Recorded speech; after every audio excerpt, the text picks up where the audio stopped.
12 o'clock on your Monday afternoon now. Welcome in. It is the Halftime Show. Tyler Head here. I hear Terry Ford is in the building. I've been told he's been spotted, so he should be rolling in sometime in the very near future. If you listen to the show long enough, you know Terry is fashionably late, as always. We even have some people that bet on how late Terry's going to be by a couple of minutes. So if you're shooting for like the 4 to 5 minute, you might actually be right on the money today. So we're just going to wing it for a couple minutes until Terry shows up. Elijah Campbell now in studio with me now. This show's already off the rails. It is, and it hasn't even started. It technically has not started, and it's already off the rails. Well, it can't start until, the namesake Terry Ford walks in. I was going to say, so right now it is 12:01 Eastern time. Let's do over/under 12:05. Yeah, I think that's pretty fair. Sometimes he's around 3. Sometimes it's like 7 or 8. You just never really know. You said you last saw him leaving for coffee. Yes. Now, that's a dangerous precedent because he could be walking around the corner, but we know Terry's a bit of a coffee snob. He could be driving several miles away to go get that perfect cup of coffee. That's true. And unless, our friends right down the road at an undisclosed coffee location, which, it's 3-minute drive maybe to get there. If the line was a little too long, he said, enough of this. I'm going to go to, a more known establishment like Starbucks where lines are notoriously shorter. Sure. Not the case. So that'd be a lesson he learns the hard way. Then maybe we are pushing this a little past 12:05. Well, whenever he shows up, there's a lot to dive into from this past weekend. Oh, my God. Yeah, where to start? Gamecock baseball on the road at Missouri, a place that's not been kind to them over the years since Missouri has joined the league. I think technically the only time they would have won would have been Missouri's first year in the league in the spring of 2013. So regardless of how good or bad Missouri is, and they do have a winning record at home coming to the weekend, going out there and picking up series victory, not an easy thing. And it looked pretty bleak halfway through the game yesterday. Oh, my God. Yeah. Until the bats finally woke up there in that 7th inning. But Carolina's able to escape. They've now won 3 of the last 4 series. Got a daunting task against Georgia this weekend. Tennessee coming up next weekend to wrap up. I can't even speak today. Wrap up the regular season today, actually. I'm doing this a lot is of very, speaking. very justifiable. I'm at hour 6 and hours and 2 minutes into this thing so far. So regardless, a lot of momentum right now for South Carolina baseball coming away from this weekend. There is. There's some good takeaways, and there's some reasons for concern because, look, what Georgia did to Vanderbilt was unholy at the plate. Oh, my goodness. Right? I haven't seen a Vanderbilt pitching staff get rocked like that in a long time. And Georgia's coming in here this weekend. Tennessee's going to be next weekend. Tennessee can't stop hitting home runs. And they're going to be in that little baby park at Lindsey Nelson, which is an absolute launch pad. Right. And you've had a hard time getting your starting pitchers out of the 3rd, 4th inning. I know Kimball doesn't normally get out of the 3rd, 4th inning. That's by design. Him and Ty Good tag team it.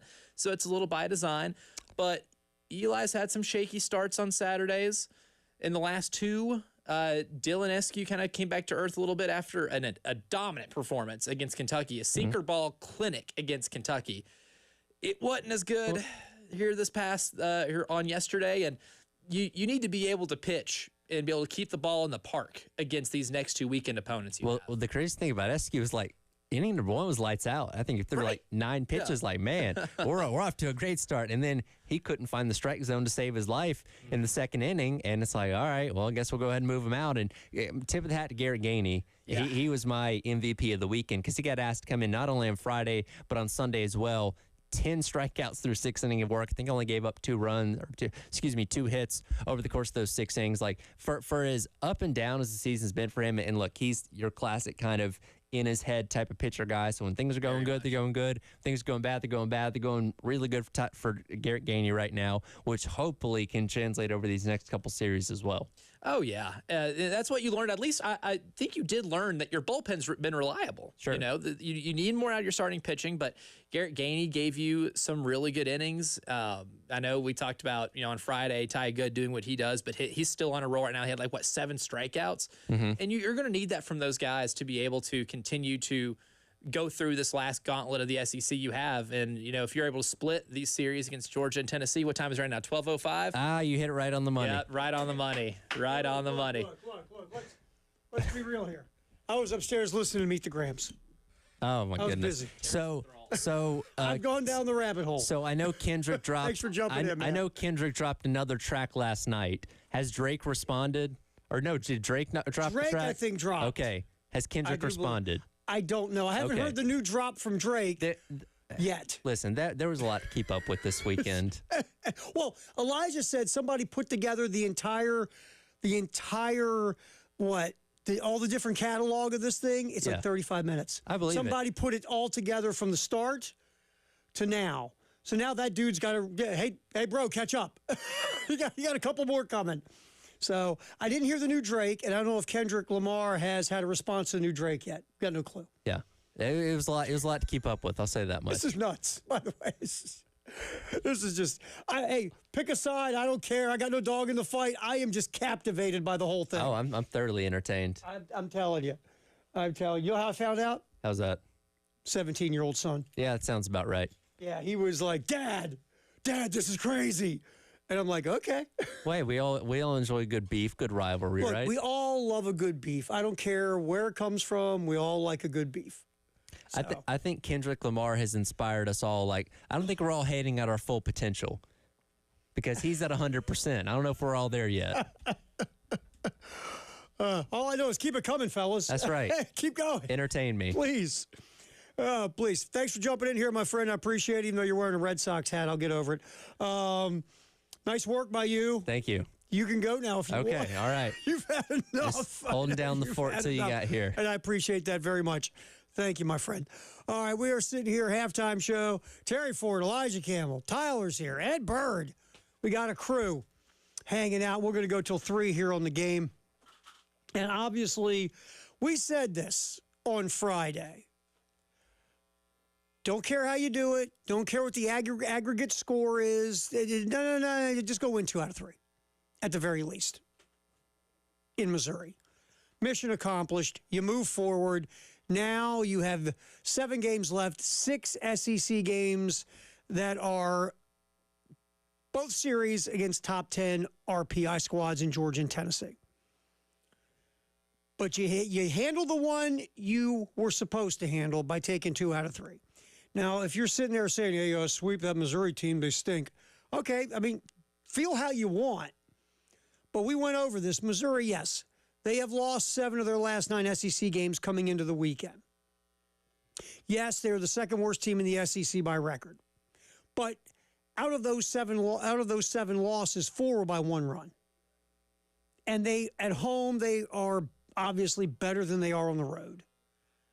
So this was not a team that was just going to roll over for you. They got a new head coach. They're still grinding. They're just kind of starting over, and they're not that talented right now. So going there and winning 2 out of 3 in that kooky environment, and it's just weird. So mission accomplished. Nice job for Coach Kingston and the squad, winning 2 out of 3 over Missouri. And now you move forward. Georgia coming to town. Then you got to roll off to Knoxville. In between there, of course, you have your midweek that's coming up on Tuesday. Obviously, you can hear that here on the game in Columbia and Myrtle Beach as well. So a ton of stuff. And the baseball team, I mean, was it perfect this weekend? No, the bullpen, thank you very much. Bullpen did a fine job bailing out the starting pitching, which I think 3 starters when it combined, 5 innings? And you still won 2 out of 3? Offensively, again, 2 out of the 3 games you cooked. You got it going. You scored runs. I mean, the center fielder, Mr. Brindling, made a huge play that in a lot of ways saved Sunday before it became a comeback. Because coming back from 4-1 is not a lot easier than coming back from 7-1. That was a heck of a catch. Nice timing on the jump to take the grand slam away. So bottom line was, it wasn't easy. It was a little bumpy. It wasn't conventional, but you pulled 2 out of 3, and now you move on. And Cole Messina, fantastic weekend as well. Offensively tearing it up. Ethan Petrie had some good moments. Like I said, the offense was good 2 out of the 3 games. You win the series, and now you move forward. Because these next 2, obviously not going to be easy, especially in Knoxville. But if you can win 2 out of 3 against Georgia, and let's say you lose 2 out of 3 at Tennessee, and you walk out of that with 6-6, and you had the Missouri, and you go 5-4 in those 9, then you win your midweek, you're still in position to obviously, at the very least, host the regional. So, good weekend. you won the series. And, hey, that's a thumbs up. And we'll see where everything goes for South Carolina moving forward. It's going to be interesting to see what Coach Kingston does about his rotation. I believe he'll be talking with Jay and Elijah this afternoon. And I'm sure Jay or Elijah will say, so, Coach, what's up with the rotation? And I'm guessing Coach Kingston will say, I'm really not prepared to talk about that right now. We're getting it together. But we'll see. Eli Jones throwing Saturday the last couple weeks has scuffled. Dylan Eskew had some control issues on Sunday. Roman Kimball, again, is not going deep into games. But this was working kind of, sort of, until these last few days. So we'll see if Coach just says, look, it was a weird 3 days. We found a way to grind out 2 W's out of 3 games. We're going to continue with the rotation moving forward and see what we can do against Georgia here. We'll see. We'll see what Coach Kingston wants to do there. Would Ty Good go in the rotation? Because Ty Good's done a really nice job coming out of the pen. Would you now decide maybe to put him in the rotation? Maybe you had Roman Kimball. I don't know. We'll find out. And like I said, Coach will talk to Jay and Elijah this afternoon here on the post-game show on the game. So obviously we'll get some sound for some highlights, some player sound, some Mark Kingston sound. We'll get that coming up in the next segment. And also in the first hour, we'll get to it. South Carolina got themselves a point guard. VCU lost one. South Carolina got one. That's the world we live in. You like it when it goes to your benefit. You hate it when it goes against you. That's just the life of the transfer portal in today's college basketball and football world, for that matter. So we'll get into that on the show as well. Bunch of stuff going on, and we'll kick it around. Busy weekend in sports in general, so we got a lot to yip about. Ed Bird's here punching the buttons, and Ed Bird was here like all night yesterday. Yeah, Ed was in here.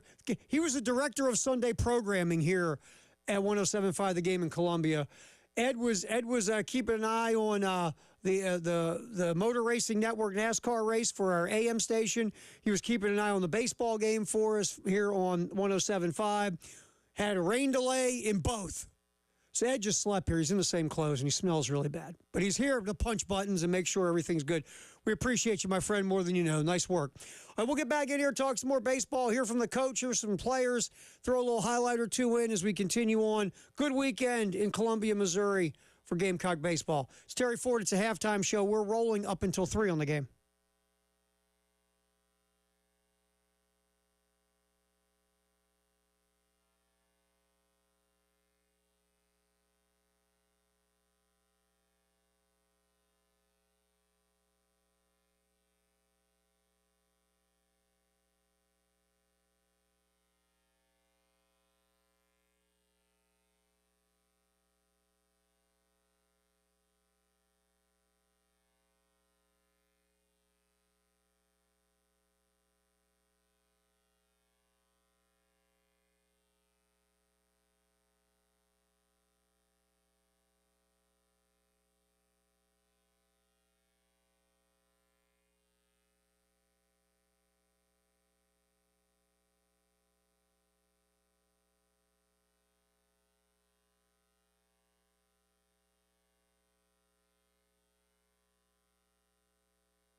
1, and he drives it to deep left center field.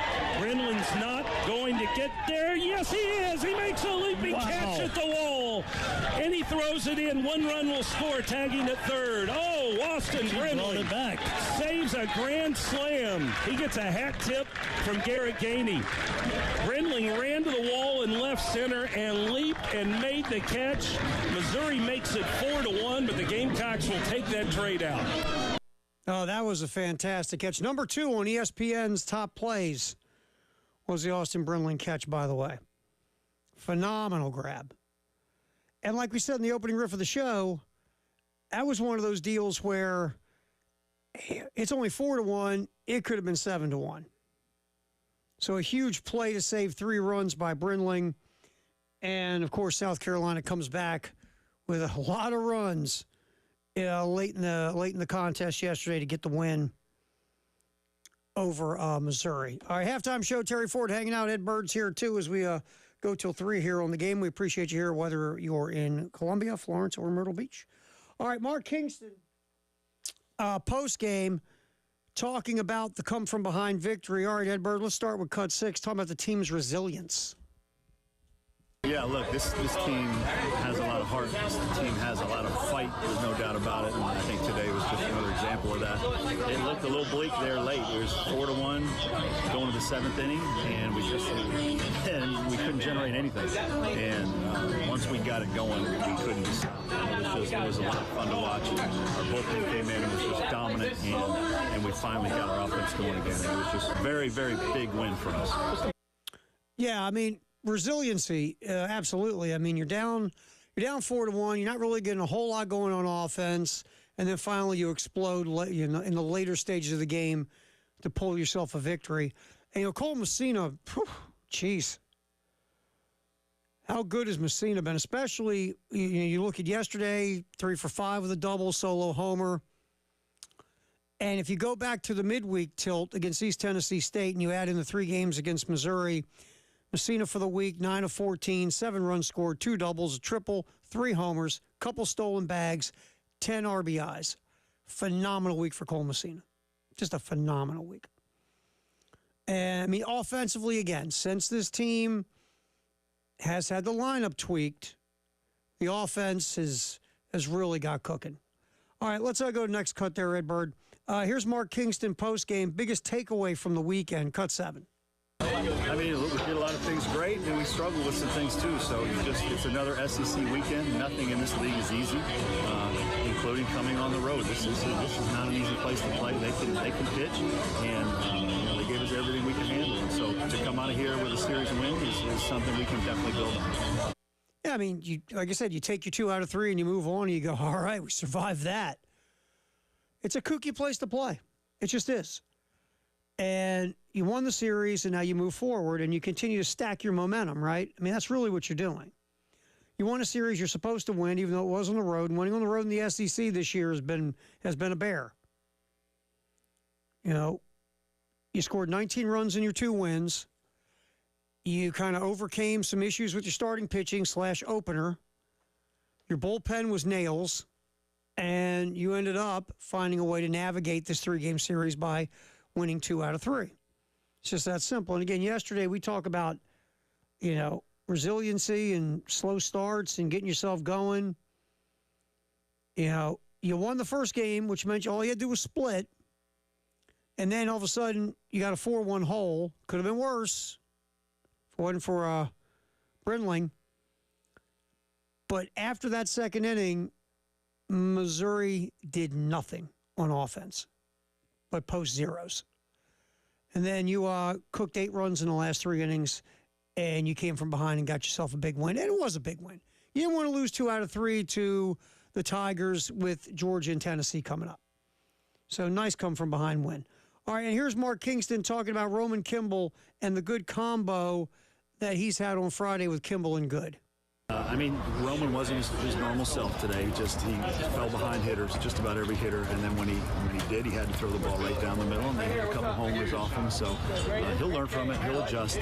Sometimes these mounds, when we go to teams that have turf mounds, it's easier for some guys to make the adjustment than others. But he'll be fine with a lot of confidence in him. Ty Good came in and really stabilized the game, gave our offense a chance to kind of relax a little bit and get back into trying to score runs. So Ty Good was very, very good again tonight. Yeah, I mean, Ty Good saved the day. Kimball went an inning, gave up 2 hits, 2 earned runs, walked a couple, did strike out 3, but Ty Good took the ball, 4 shutout innings, 7 strikeouts, only gave up 1 hit, only 3 base runners in the 4 innings, just stabilized the game to give South Carolina their chance, to open up a can on Missouri as they did, again, scoring late, 5 in the 8th. But you're down 2-1. You tie at the top of the third. Because it's always one of these things in baseball, and if you follow baseball, you want that shutdown inning. After you score, you want the shutdown inning. Missouri went up 2-1, and what you would like is to have your pitcher then get back on the hill and put a 0 up. Get the shutdown inning. South Carolina's credit, they grind a run in the top of the third. Now it's a 2-2 game. And that was on a Petrie home run. So now you're 2-2. Your long guy, for lack of a better term, comes in and starts chucking zeros. Gives you a chance to get your feet back and hopefully, plate a couple of runs and get a lead and take game 1. And that's exactly what you did. And then you blew it open in the 8th. It sounds like when you hear Coach Kingston talk, Roman Kimball will be back with this combination of Kimball and Ty Good on Friday. And again, starting pitching did not have a good weekend, and you still found a way to grind out 2 out of 3. So a good weekend overall. South Carolina now 13-11 in the SEC. That 15-16 win sweet spot in conference play, that's what you always hear that the quote-unquote experts say. If you get to there, you're going to be hosting. And now you got 13. You got 6 SEC games left. If you can pull 2, you should feel good, 2 or 3 for that matter. So we'll see what happens again. Tuesday, Winthrop, you can hear it right here on the game. I believe 5:45 is pregame, 6 o'clock first pitch. Then Georgia, remember, that's Thursday, Friday, Saturday. Bulldogs come to Founders. And what you need to do is go to 1075thegame.com, look at that little media reel, a little flippy thingy, and when it lands on Palmetto Citizens Federal Credit Union Grand Slam giveaway, you click. A little form comes up, fill it out real quick, pop submit. You're now in.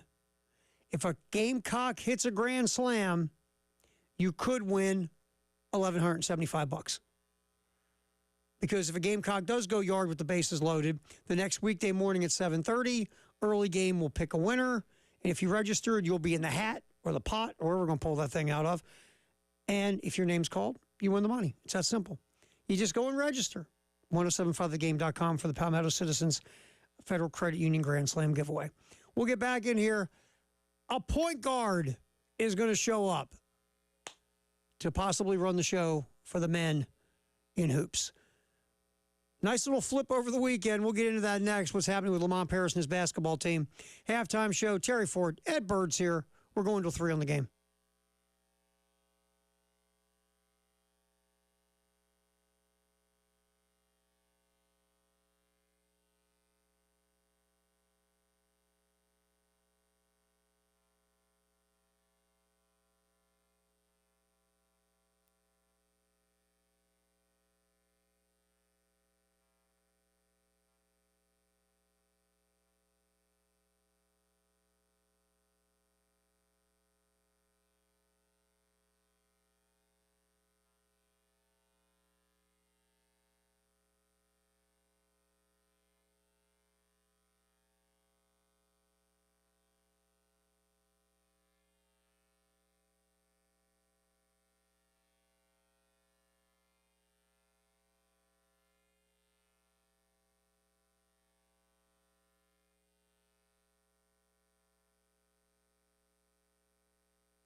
Halftime show. Terry Ford, Ned Bird, man in the controls here till 3 on the game. Thanks for hanging out with us. All right, so we've been talking about for a good bit here about South Carolina men's basketball, the offseason. Nick Pringle, really nice. Getting the kid Butler from Missouri, nice 7-footer. Still needed a point guard, since you lost to Lon Cooper. And Cooper was so instrumental in South Carolina's success last year. Point guard ran the offense, was the general on the court, setting up the offense for the most part, made big threes when you needed them, always seemed to make the right play. One of the leaders in fewest turnovers per game. Talon Cooper he was a rock last year for South Carolina. So you need a point guard. And really on the roster, you didn't have one that is a no-brainer to step up and take over as playing the one. Thought you had a couple different guys that didn't work out. Drew Laffey ended up at Georgia, where he's from. Prickus also went home to Philly to play for Villanova. I thought Prickus would end up at South Carolina, the LaSalle transfer. But so you missed out on those two. You had to get a point guard. You keep looking. You keep searching. And South Carolina found one. Jamari Thomas from Norfolk State in the MEAC. You're like, Terry, what's a MEAC? I know, well, it's mid-major. Well, a little lower mid-major. But Thomas was the player of the year in the MEAC. Had a really nice season. Averaged almost 17 points a game, almost 4 assists and 4 boards a contest, 2.5 turnovers a game. Thomas was player of the year in the MEAC, defensive player of the year. Got his first chance to, really shine after 2 years at UNC Wilmington. But the good thing about Thomas, he's gotten better every year if you look at the stats. First year at UNC Wilmington, played 7 minutes a game. Second year at UNC Wilmington, 19 minutes a game. Last year at Norfolk State, 31 minutes a game. And again, the numbers got better. Shot almost 33% from the floor in limited minutes his freshman year. Sophomore year, 37% from the floor. Last year, 40%. Three-point shooting also has gone up 18%, 34%, 38%. And he gets to the line. 7 free throw attempts a game, and he shoots 81%. That's a guy you want the ball in his hands late. Dude's going to make free throws. If you break it down a little bit farther, he shot, like I said, 38% from three, 41% inside the arc. And he took about 36, 37% of his shots from three-point range. So he's been above average three-point shooter. And again, finishing inside the arc hasn't been great, but he does get to the line, and he makes his free throws. His assist numbers have gone up. His rebound numbers have gone up. A lot of it is he's getting more minutes, honestly. But you can see he's developed and gotten better as time went on. Now, again, let's be honest. The jump from the MEAC to the SEC is a large jump. Can he do it? Sure. Dalton Knecht jumped from the Big Sky to the SEC at Tennessee, and now he's a lottery pick. Not to say Jamari Thomas will be Dalton Knecht, but I'm just saying it just depends on player. It really does. Every situation is different. But Thomas has got game. He's gotten better the last 3 years. We'll see how it translates to the SEC. We'll see how it translates into fitting into what South Carolina wants to do on both ends of the court. Because Thomas, again, defensive player of the year as well as player of the year in the MEAC. And, look, Lamont Paris last year, while we're being all honest and everything, when you got BJ Mack from Wofford, nobody was going, yeah. You got Talon Cooper from Minnesota. People weren't doing backflips saying, that was the guy. That's the guy. ESPN wasn't doing, pieces on how South Carolina was killing in the transfer portal. Miles Studi comes from Vanderbilt. Good three-point shooter. What else you getting out of that? Stephen Clark from the Citadel. Nobody was getting tingly. And you saw how Lamont brought the pieces together. Cooper was a heck of a point guard. We talked about it a little while ago. BJ Mack, was an integral piece to the success of this basketball team. When Mac was on from three, the offense was next level. Lamont said all the time, we want B.J. Mack taking threes. Mac starts making threes, we're a much better offense. And Mac, God love him, tried his best in the paint. Really did. I mean, good three-point shooter, could make some plays inside, but, mixing it up inside, making buckets, that wasn't, in B.J. Mack's wheelhouse, but he gave it a heck of an effort. Mack in a perfect world is making more threes, set himself up for some plays inside, but really he wants to be a stretch four-ish kind of player. But he was very important to the success of this basketball team, like I said. Stephen Clark, the thing, look, he began the year as a starter, and then Clark went to Lamont Paris and said, look, this Murray Boyles kid, you got to start him ahead of me, coach. I appreciate you, but you got to. Come on, watch him and watch me. Come on. Miles Studi, when healthy, made threes. Was an excellent three-point shooter for South Carolina. So coming up this year, Studi will be back. Mack's gone, Cooper's gone, Clark's gone. Studi comes back. You've added Cam Scott. Now you add Jamari Thomas. You add the two bigs. Pringle feels like will be the starter. You're plugging in Jacoby Wright, obviously, who's a veteran who's given you a lot of minutes over the last couple of years. Colin Murray Boyles will pick up a better role. Maybe his game can flourish more if, one of the bigs, one of the fives that are coming in, can handle their role well. So this team has got a lot of interesting pieces, and Thomas obviously will be very important. Can he take over the point guard role, jumping from the MEAC to the SEC? Because if Thomas can, and he can develop, and it seems like Lamont Paris, they've been developing guys. We'll see where it goes. It feels like hopefully it'll be another fun year for South Carolina basketball. Now, you've already made the NCAA tournament, right? You shocked the world. You're one of the most surprising teams in America last year. So now this year it'll be like, okay, Lamont, that's great. Now get back to the tournament and win a game or two. Come on, bud. Bars raised. Because that's what happens. It's human nature. So we'll see. But I feel like that's it with South Carolina now, the addition of Thomas.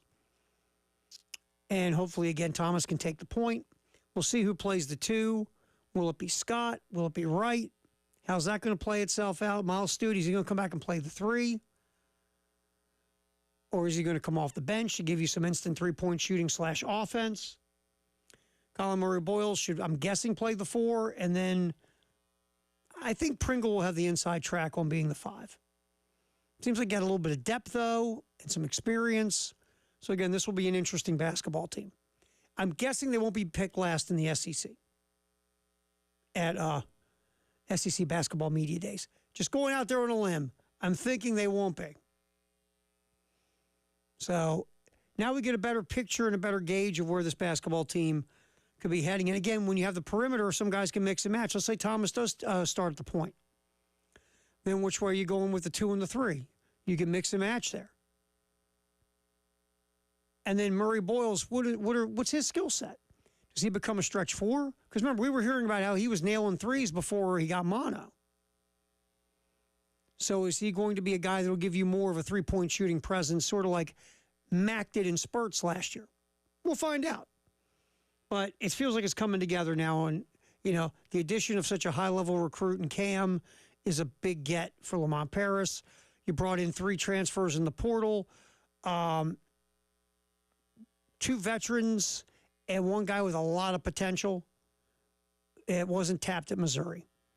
Plus, you have some vets coming back as well. So it feels like a good mix. We'll see where it ends up going. But Lamont Paris adding Jamari Thomas through the transfer portal. And by the way, Thomas had originally committed to VCU, didn't sign anything, and flipped this weekend over to South Carolina. And I get it. I mean, you get offered to play in the SEC with a chance to be the starting point guard on a team that just went to the NCAA tournament. I mean, no offense, VCU and Coach Odom, but duh.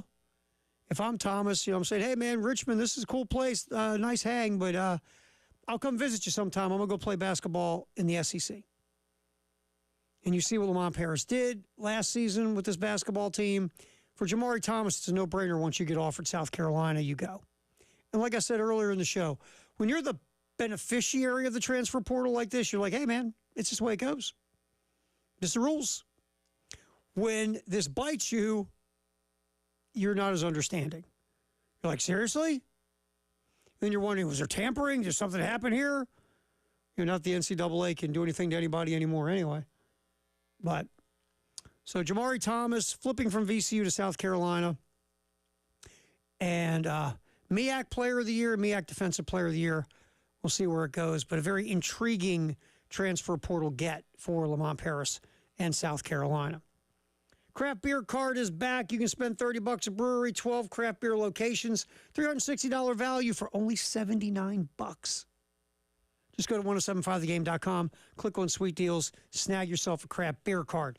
Ed Bird's been using his all day. You're a mess. You're a mess. Look at you. All right, we'll get back in here. Firehouse sub text the hour at 803-404-6100. That is coming up. Halftime show with Terry Ford and Ed Bird here on the game.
Halftime show. Terry Ford, Ed Bird steering the ship as we go till 3 here on the game. Time for our Firehouse Subtext of the hour. I'm not much of a basketball fan, but I've watched all the Carolina games that I could, and I've been to 2 this past year. It's just exciting to be excited about watching Carolina men's basketball. That's an unnamed texter. I agree. I mean, that was fun. And it was so unexpected, and I know people don't like to say that, but it was. I mean, I didn't expect them to finish last. But we were sitting here, I don't know, Jay and I, or Tyler and I mean, Elijah, we were all, Bill and Preston, we were hoping for the best, and we were hoping maybe they could get to 500 in year 2, and you can build on that, and then maybe year 3 you can start really being competitive. I mean, even the most diehard, and God love, maybe even Gamecock Larry. Gamecock Larry probably picked the men's basketball team to win the SEC, but besides Gamecock Larry, who, again, glass isn't half full, I love him, it's all full and overflowing. But most folks said, you know what, if they could just get near 500, get more competitive, that'd be a good year too. And Lamont went, yeah, hold my beer. And it was so much fun because it was unexpected. And we talked about it when it was happening. The coolest things in sports are the positive things that are unexpected, right? When your team shocks the world. When your team comes out of nowhere. And all of a sudden your coach is getting all this love for National Coach of the Year or whatever. That's when it's the most fun, when you're like, I ain't gonna lie to you, I didn't see this coming, man. This is cool. And that's what the South Carolina men's basketball season was last year. That win against Kentucky at CLA, going to Knoxville and beating Tennessee. Some of the other big wins on the road. I mean, it was just a fun year. It was a really fun year. And now you feel so good in the direction of the men's basketball program. I'm not going to lie. There were also some whispers, on the down low. After year 1 with Lamont Paris, there were people like, was the right guy hired? That thing didn't go really well in year 1. Oh, yeah. I don't know. So, most people did not see year 2 coming the way it did. And the GG stuff in year 1, and then you find out, with GG Jackson, some of the positives he took from his year in Columbia. And there were a lot of people that were like cringing, going, "Oh, that didn't look like it went well. Hopefully he doesn't poison the program to recruits." Feels like the opposite. So everything is just rolling splendidly. You get Cam Scott flipping from Texas and now going to South Carolina. You've added some interesting additions in the transfer portal. You got some folks coming back. And the other thing, too, to me, is just it didn't feel fluky last year. It just didn't. You watched it, the way they played on both ends of the court, there was a rhyme or reason to it. It wasn't like, guys were having these crazy career years they've never had before. It was just Lamont Paris laid a system of basketball in place at both ends of the court that these players executed. The culture was fantastic. Nobody cared who was getting what in any given game. And you saw where it took off. That's why it didn't feel fluky. It wasn't, again, like BJ Mack showed up and hit 56% of his threes. Or all of a sudden, Meechie Johnson scored 27 points a game. It wasn't that. It felt like the foundation was being laid for success. Not saying they're going to be as good as they were last year every year, but I feel like that foundation for a successful basketball program was laid last year. And it was realistic. It just was. Watching it, that was realistic. And the other thing we had talked about when Lamont Paris was showing up is, could you bring some of that Wisconsin type of basketball program and make it work in the SEC? Did last year. All I'm saying. Because that was, not saying they did it on the court, but just playing really slow, not as many possessions in a game, making the game more of a, well, each possession's a lot more important because you don't have as many. I mean, are we going to see that moving forward like Bo Ryan did at Wisconsin? They played slow at Wisconsin. And just the idea of, Lamont Paris, this is the way we play, and I got to look for players to fit the way we play. Not to say I don't want high-level recruits like Cam. Colin Murray Boyles was a top 60 recruit. But I want guys, a certain type of player. That was Bo Ryan. I mean, Sam Decker was a top 50 recruit, but he was a certain type of player. So, Bo Ryan wanted a certain type of player to fit his system and his culture. And I feel like that's where Lamont Paris is going. And those are two good things to rip off from Bo Ryan. Now, will South Carolina continue to play this style as they get more talented? I don't know. We'll find out. Because part of me thought, did they play slow? Because on paper, well, look, let's just be honest. On paper, South Carolina wasn't as good as Kentucky. But where it mattered on the court, South Carolina was better. That's what matters. But if you look at it and you're Lamont Paris saying, well, they're more talented than us, and there are the upper echelon teams right now still probably on paper are a little bit better than us, how do we play to negate that? And one way to negate that is to play slow.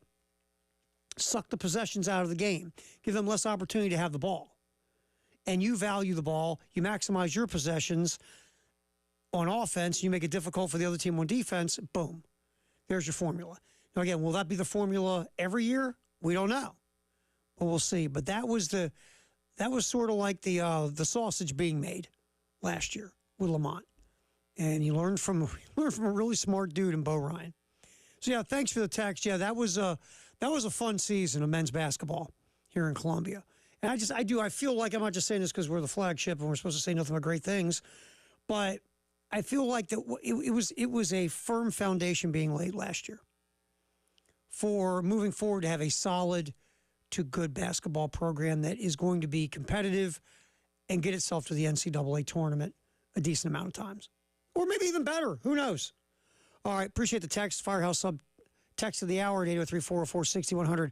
Football, football, football, football, and more football coming up on the Halftime Show right here on the Game.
Halftime show, 1 o'clock hour means football, football, football. Sponsored by Atlantic Windows and Doors. We're going to get to here in just a couple minutes. A little clip. Wes Mitchell talking about recruiting with Tyler on the Gamecock Central Takeover Hour. In case you missed it, Wes kind of give you the latest on commitments and just kind of talking about the depth of the 2026 class in the state of South Carolina. And we're going to get to that in just a couple minutes with Wes. As we now sit back, spring's over, talking season has started. South Carolina might add an offensive lineman, possibly, in the portal. We'll see. That might be the last move that could happen. But at the end of the day, everything seems to be almost locked up. Even if there is an offensive lineman added, it feels like that offensive lineman would be more of a depth piece at this point. Not to say it couldn't be someone who could come in and play, but it feels like a depth piece at this point. The wide receiver situation, that felt different. Not to, again, you can't. The spring game, they threw one pass over 20 yards. It was vanilla. Forget vanilla ice cream. It was a bottle of that vanilla, like your grandma used to cook stuff. It was vanilla. So you can't take a whole lot from what the wide receivers did or didn't do in the spring game. And a couple guys made a few catches, but, nobody wowed you because the offense, the plays that were called were not of the wow variety. And two, again, the defensive line was chasing the quarterbacks all over the place because the offensive line was split up. So it's tough to get a gauge on the wide receivers. But watching South Carolina go get 2 wideouts in the portal, that tells you that they weren't totally comfortable where everything was at after the spring game. Not to say that, Larvadan or Brown, or Harbor comes back from track. Any of these guys can't pop and have great years or be huge contributors. It's just, Shane and the staff said, let's go get a couple more wide receivers just to cover ourselves. It felt like more of a need move at wide receiver. The offensive line, not to say the offensive line is going to go out and win the Moore Award or anything, but it truly does feel like it would be, we need to add an offensive lineman for number purposes in the room, if that does happen. So it feels like that's where it's all kind of staying at this point. As we move into talking season, players will come back. Typically, a lot of them are gone in May. They'll come back, and you get ready for summer camp, and then Old Dominion at the end of August. All right, Ed Bird, you got that cut ready for our buddy Wes Mitchell?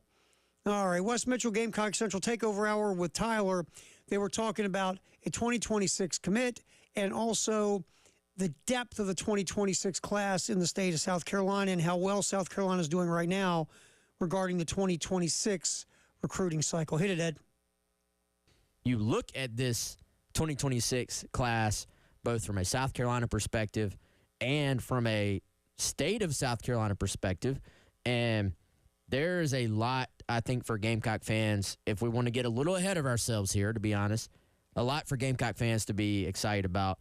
It is a loaded, very deep class in the state, and for the Gamecocks, this is your first in-state commitment for that class. So you aren't even leaning on that in-state talent really yet in terms of sort of filling out this class. You have 2 very high-profile, very highly rated, out-of-state, 4-star commitments to start this class. Let's not get too far ahead of ourselves here, but they are currently first in the SEC in the 2026 class. And again, it's very early on in the process, but nonetheless exciting to see the caliber of talent. Country. And third in the country, bringing in 2 4-stars and then 3-star Anthony Baxter. And this gets interesting with the Baxter commitment because he has a teammate that is very sought after as well in the 26 class. Yeah, man. So you look at this class, and there's probably some, I would say, for the state of South Carolina, there will be a little bit of discussion on who should be number 1, but so far, kind of your consensus number 1 for, I think, most of the sites and most of the people I talk to is Jazavian Currents. And Currents is a guy who's been on the radar. Man, I mean, he's still got 2 years left And I feel like I've been hearing about this kid for 2 years already, and really has grown since he came onto the recruiting radar, as you would expect. And it is more of a safety who maybe could even grow into a linebacker. But 4-star guy, top 100 nationally. Again, he's a teammate there with Baxter. South Carolina's in the top 4 or 5 already, and this is going to be a big boy recruiting battle. You got all the usuals from the SEC involved here, which I think is another early sign of just how good of a prospect he is. But I don't want to get to the point too early of saying I like South Carolina's chances. I'm not quite ready to say that, but I do think they are firmly in this one and definitely heavily in the mix. But there's probably so right now there's already, and guys emerge as time goes on, right? There's already 5 prospects who are 4-stars for the state of South Carolina, which for this state is a really fast start because, as we know, it is a smaller state. And then the 6th guy, Desmond Green from Timberland, big offensive lineman, plays for Greg Wright, former Gamecock. I gotta think he's got a great shot to be a 4-star before it's over as well. So if you're a Gamecock fan, this sets up pretty well for you, I think. Yeah, and there's Wes and Tyler again talking about just the latest. And if you didn't hear, Anthony Baxter over the weekend, 3-star interior offensive lineman from Rock Hill, announced his commitment to South Carolina for 2026. Baxter, by the way, had early offers from Virginia Tech, Kentucky, Penn State, Duke, Cincinnati, Charlotte. Lonnie Teasley did the heavy lifting on this recruiting, according to Gamecock Central. But Baxter kind of started this conversation of the 2026 class in state. Talked about Currents, the safety, the 4-star safety. Right now looks like the top-rated player in the state for 2026. Plus, in case you haven't been paying attention, South Carolina for 2026 has landed 4-star quarterback recruit Landon Duckworth from Jackson, Alabama. Also, Noonan, Georgia, 4-star linebacker Rodney Colton, ranked number 2 linebacker in the class by 1-3. And now you see the kid Anthony Baxter jump in. So we'll see where it goes. 2026 is shaping up well. 2025, not as good as 2024 or 2023 right now, but you still have plenty of time to get it ramped. Remember, and we talked about this with Wes Friday, that South Carolina got real good early start last year with some of those commits, those 4-star commits right out the gate. But it goes in different stages. Remember, 2 years ago, the Nicholas Harbor announcement was February was the original early signing day. So this stuff always goes in different ways, and hopefully South Carolina can start ramping up this class. And it's in the 20s right now, if you look at certain rankings. And, last couple for Shane been what? Between 15 and 20-ish. So, again, long way to go for 2025, but 2026 is off to a really nice start for South Carolina. And there was Wes and Tyler talking about that. We do football in the 1 o'clock hour. Sponsored by Atlantic Windows and Doors. And obviously, when you're in the SEC, you could have the 15th best recruiting class in the country and the 10th best recruiting class in the conference. Because it's crazy. Because it means more here. But right now, South Carolina doing well in 2026, and with what they got so far, the 3 commits, and hopefully it becomes the best class Shane has. And again, it's off to a really nice start. All right, so the transfer portal done for South Carolina, like we said, done pretty much for most teams. There's still some players flocking around the portal who are getting sniffed at by other programs, and maybe we'll get into that between now and top of the hour. We'll see, but South Carolina seems like it's taken care of for right now. And you look at this team and where it's composed, you feel good about the running back position because Rocket Sanders should be healthy and ready to go. You love the potential of Lenora Sellers, even though he's never started a game in the SEC. You see the skills. And hopefully they translate starting against Old Dominion and through the whole season. Wide receiver room, a couple more additions in the portal. There's a lot of bodies in there, guys who've been productive before. You're just hoping that enough of them can step up and make plays, and then who knows what happens with holdovers like Harbor, Stevenson, players of that ilk. And, of course, the freshman Mazeo Bennett, who had a nice catch in the spring game. Tight end seems handled pretty well with Samuels and Hunt. The offensive line, sort of like the wide receiver room, a ton of possibilities. Whether returning players, transfer portal additions, incoming freshmen. Your thought is there's got to be 5. You got to be able to get 5 out of this crew who can be solid. Defensively, you really like the defensive front. You like the linebackers. You still want to see who's going to be the starting corner. That's going to be a summer camp battle. Right now, it feels like Judge Collier's a little bit ahead of the field, even though Vakari Swain had a really nice spring game. So we'll see. But, South Carolina flying under the radar after last year, after the 5-7, flying under the radar a bit, especially with the addition of Texas and Oklahoma to the SEC. Not a whole lot of eyeballs staring at Shane Beamer in South Carolina right now. So you can, fly under the radar. Keep doing that. Live stream, you see that?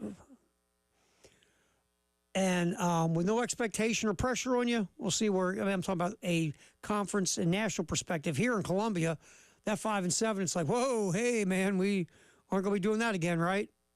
Right? We're going to go to a bowl game, right? We're going to get this thing cooking back in the right direction, correct? Because, we talked about it.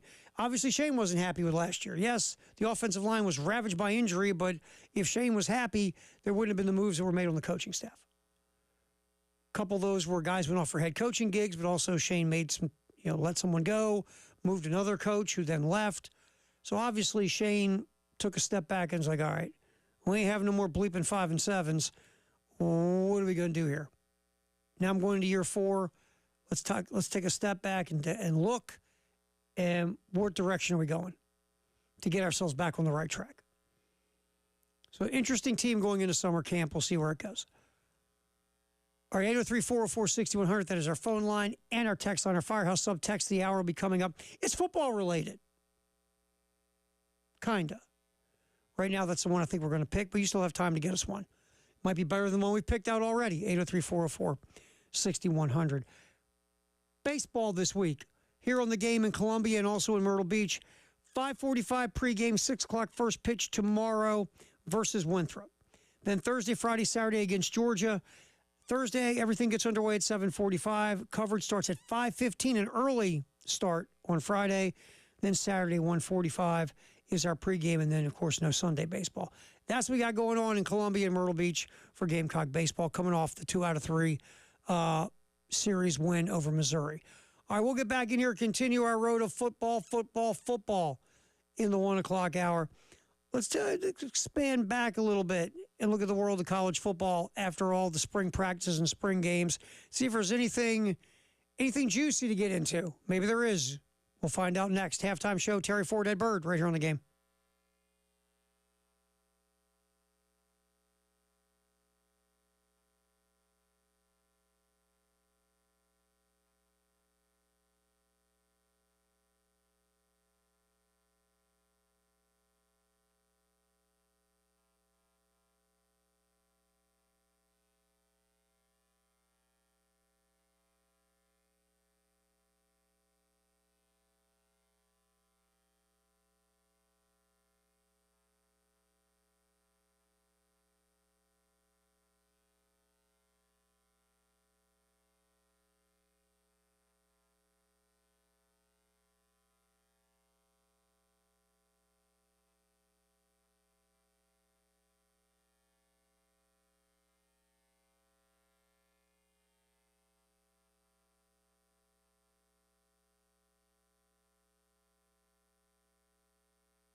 Football in the 1 o'clock hour here on the Halftime Show on the Game with Terry Ford and Ed Bird. Kind of just guiding us along up until 3 o'clock here on the Game. We appreciate you hanging out with us in Columbia, Florence, or Myrtle Beach. Thanks a lot for spending some time with us here on the Game. All right. I don't know how juicy this is, but it's interesting. South Carolina court has ordered the ACC to turn over documents about its agreement with ESPN that Clemson has requested in its lawsuit against the conference. The interim confidentiality order was released on Friday. It says the ACC has 7 days to produce the documents about its TV deal with ESPN to Clemson. The order also provides safeguards to keep the requested documents from being released publicly. The order bars Clemson, which is a public university, from complying with any Freedom of Information Act requests unless the ACC gives written permission or the school is forced to do so by another court with competent jurisdiction. So basically, Clemson, part of their way to get out of the ACC is to be using the TV deal as part of this whole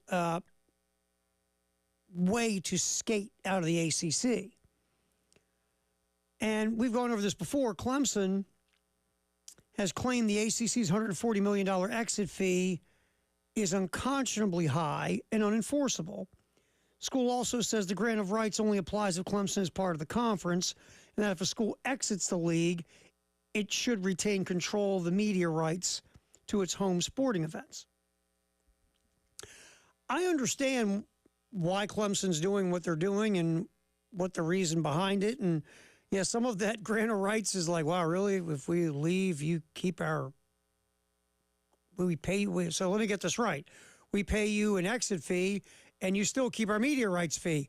That's insane. I agree. But you signed it. You signed it. And nobody held you at gunpoint. Nobody held a knife to your body parts.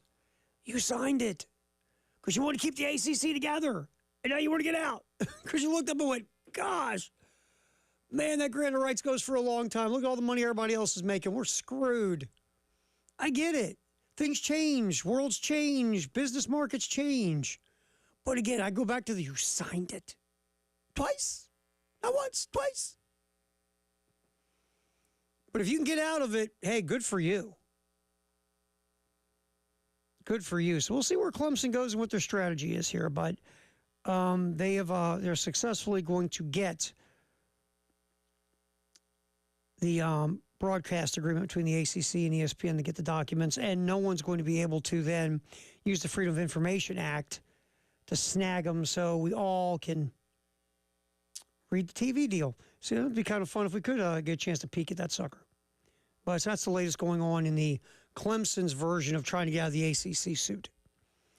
All right, Saturday Down South had something very interesting as we keep rolling football on the 1 o'clock hour here on the Game Halftime Show.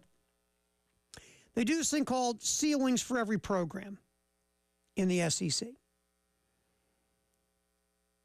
And it was done by Connor O'Gara. And let's skim on down here to South Carolina. This thing's in alphabetical order. South Carolina's ceiling, according to this post, 7-5. Here's what's written by O'Gara. It's a schedule with 6 matchups against teams who have won at least 9 games in 2023. That's not including a matchup at Kentucky or a matchup versus an A&M team that South Carolina has 1 win against since they became annual rivals. That's a tough schedule. That's also why the over-under is 5.5. So going for 7 wins would be Lenora Sellers and Rocket Sanders being a dynamic 1-2 punch, with the Gamecocks greatly improving in the trenches on both sides of the ball. That plus Beamer ball, which can get the Gamecocks to a 7-win regular season. So the over-under is 5.5. The ceiling, according to O'Gara, would be 7.5. Yeah, okay. I mean, I understand why the conference-wide and nationwide perspective on South Carolina would be right around there. Sure. I feel like, the schedule's not easy. No schedule in the SEC is easy. Nobody's playing Vanderbilt 9 times. Everybody's got a tough road to go. If you can navigate a 7-win season and get yourself back in a bowl game, or a 6-win season and get yourself back in a bowl game, that's a nice turn back in the right direction because your schedule's a bear. Your starting quarterback has zero experience. You're trying to ramp up in the trenches on both sides of the ball, like this post says. You lost your top wide receivers. So it's a thing. And if you can pull a bowl trip out of this year, at the very least, I think that's a total win. So I get the 7-5 ceiling. I get it. Also, in the ceilings, real quick, they have Alabama 11-1 ceiling. I mean, they got a ton coming back. Yeah, they lost a little bit in the portal, but some guys came back. And Jalen Milroe, he at the controls again. Arkansas 7-5. We'll see what Bobby Petrino can do with that offense, what Taylor Green can do at quarterback coming from Boise. I feel like Uncle Sam's treading water. I love Sam Pittman, but offensive line was a mess last year. Defensively, they had a ton of trouble. But they did lose 5 games by 1 score. So we'll see. Maybe Uncle Sam can surprise me and make a turnaround and fire up that damn jukebox, because I love Pittman. Auburn's an 8-4 ceiling. That makes sense after last year. But you just got to, you just got to get more consistent quarterback play. And by the way, Auburn hasn't beaten a Power 5 team that finished with a winning record since 2021. Run that by your brain. October 30th against Ole Miss.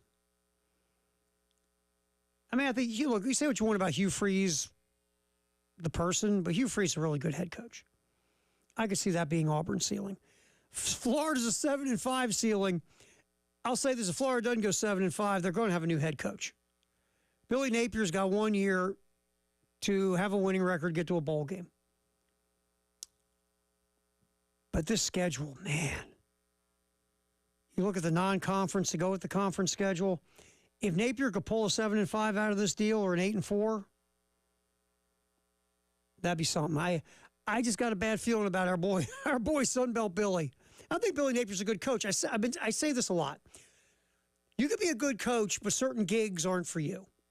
The more I watch Billy Napier, just the mentality, the personality, the mindset, I don't think he's the right guy at Florida to win big in Gainesville.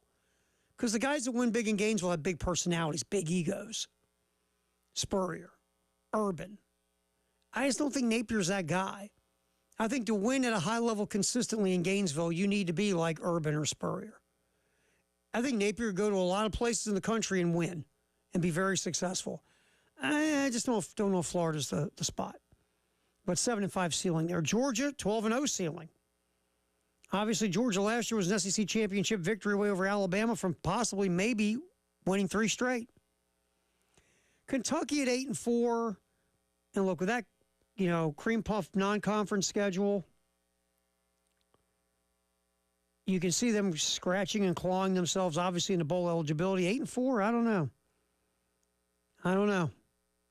That might be a little high. LSU at 10-2 is interesting. If the defense is better, yeah, they're replacing some pieces on offense. But if that defense is better, I could see 10 wins. Absolutely could. We might skim back through this again, if not today, maybe tomorrow, the ceilings of different SEC teams. But it is pretty interesting where they have the different teams in the conference, what their ceilings could be. Matter of fact, you know what we'll do? We might get to it before we get out of here at the top of the hour. Up next, though, Russ Dellinger from Yahoo. It's a cut 9 Ed Bird's going to get to for us on how many schools can afford the new college football salary cap that will, in some way, shape, or form, end up in place. We'll hear what our Ross Dellinger from Yahoo has to say about that. Then we'll riff on that a bit, and maybe we might get back to these ceilings in the SEC. All right, that's coming up. It's a halftime show. Football in the 1 o'clock hour. Sponsored by Atlantic Windows and Doors right here on The Game.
It's football in the 1 o'clock hour here on the Game, the halftime show. Terry Ford, Ed Bird, as we cook it till 3. Then Jay and Elijah with the postgame show. And like every Monday, I believe, unless I'm told different, Mark Kingston will be hopping on with the guys to talk about Carolina baseball. Nice weekend, winning 2 out of 3 against Missouri. We'll get back to that conversation. We talked about that a ton in the first hour of the show. We'll get back to that during what's trending at 2. Jack Veltri from Gamecock Central jumped on with Tyler during the extra point. In case you missed what Jack had to say, we're going to re-rack that for you in the 2 o'clock hour during what's trending at 2, sponsored by Traditions Fine Jewelry and Gamecock Traditions. All right, so a lot of talk of when the NCAA settles this lawsuit, House versus the NCAA, because they are. There's billions of reasons why they need to settle this suit.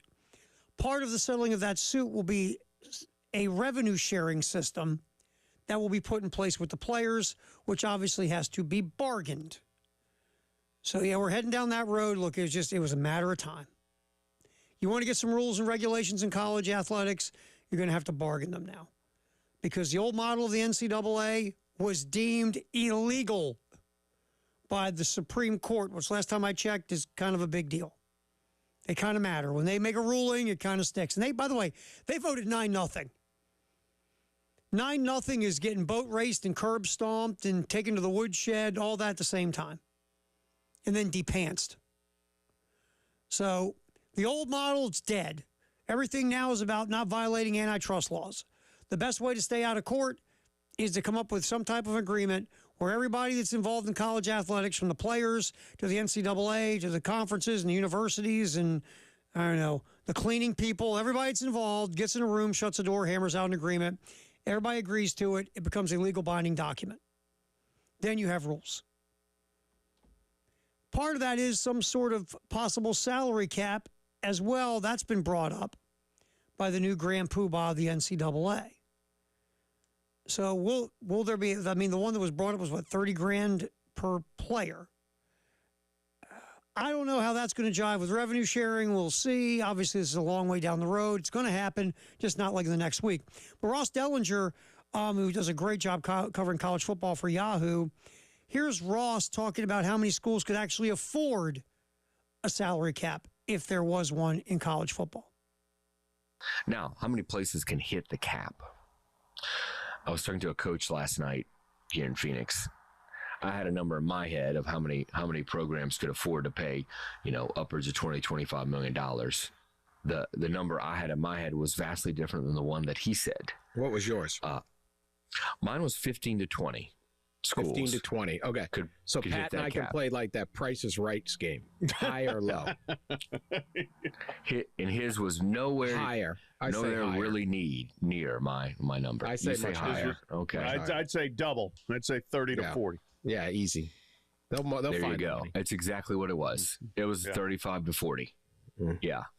And I think 10 he was more thinking. Will find the way.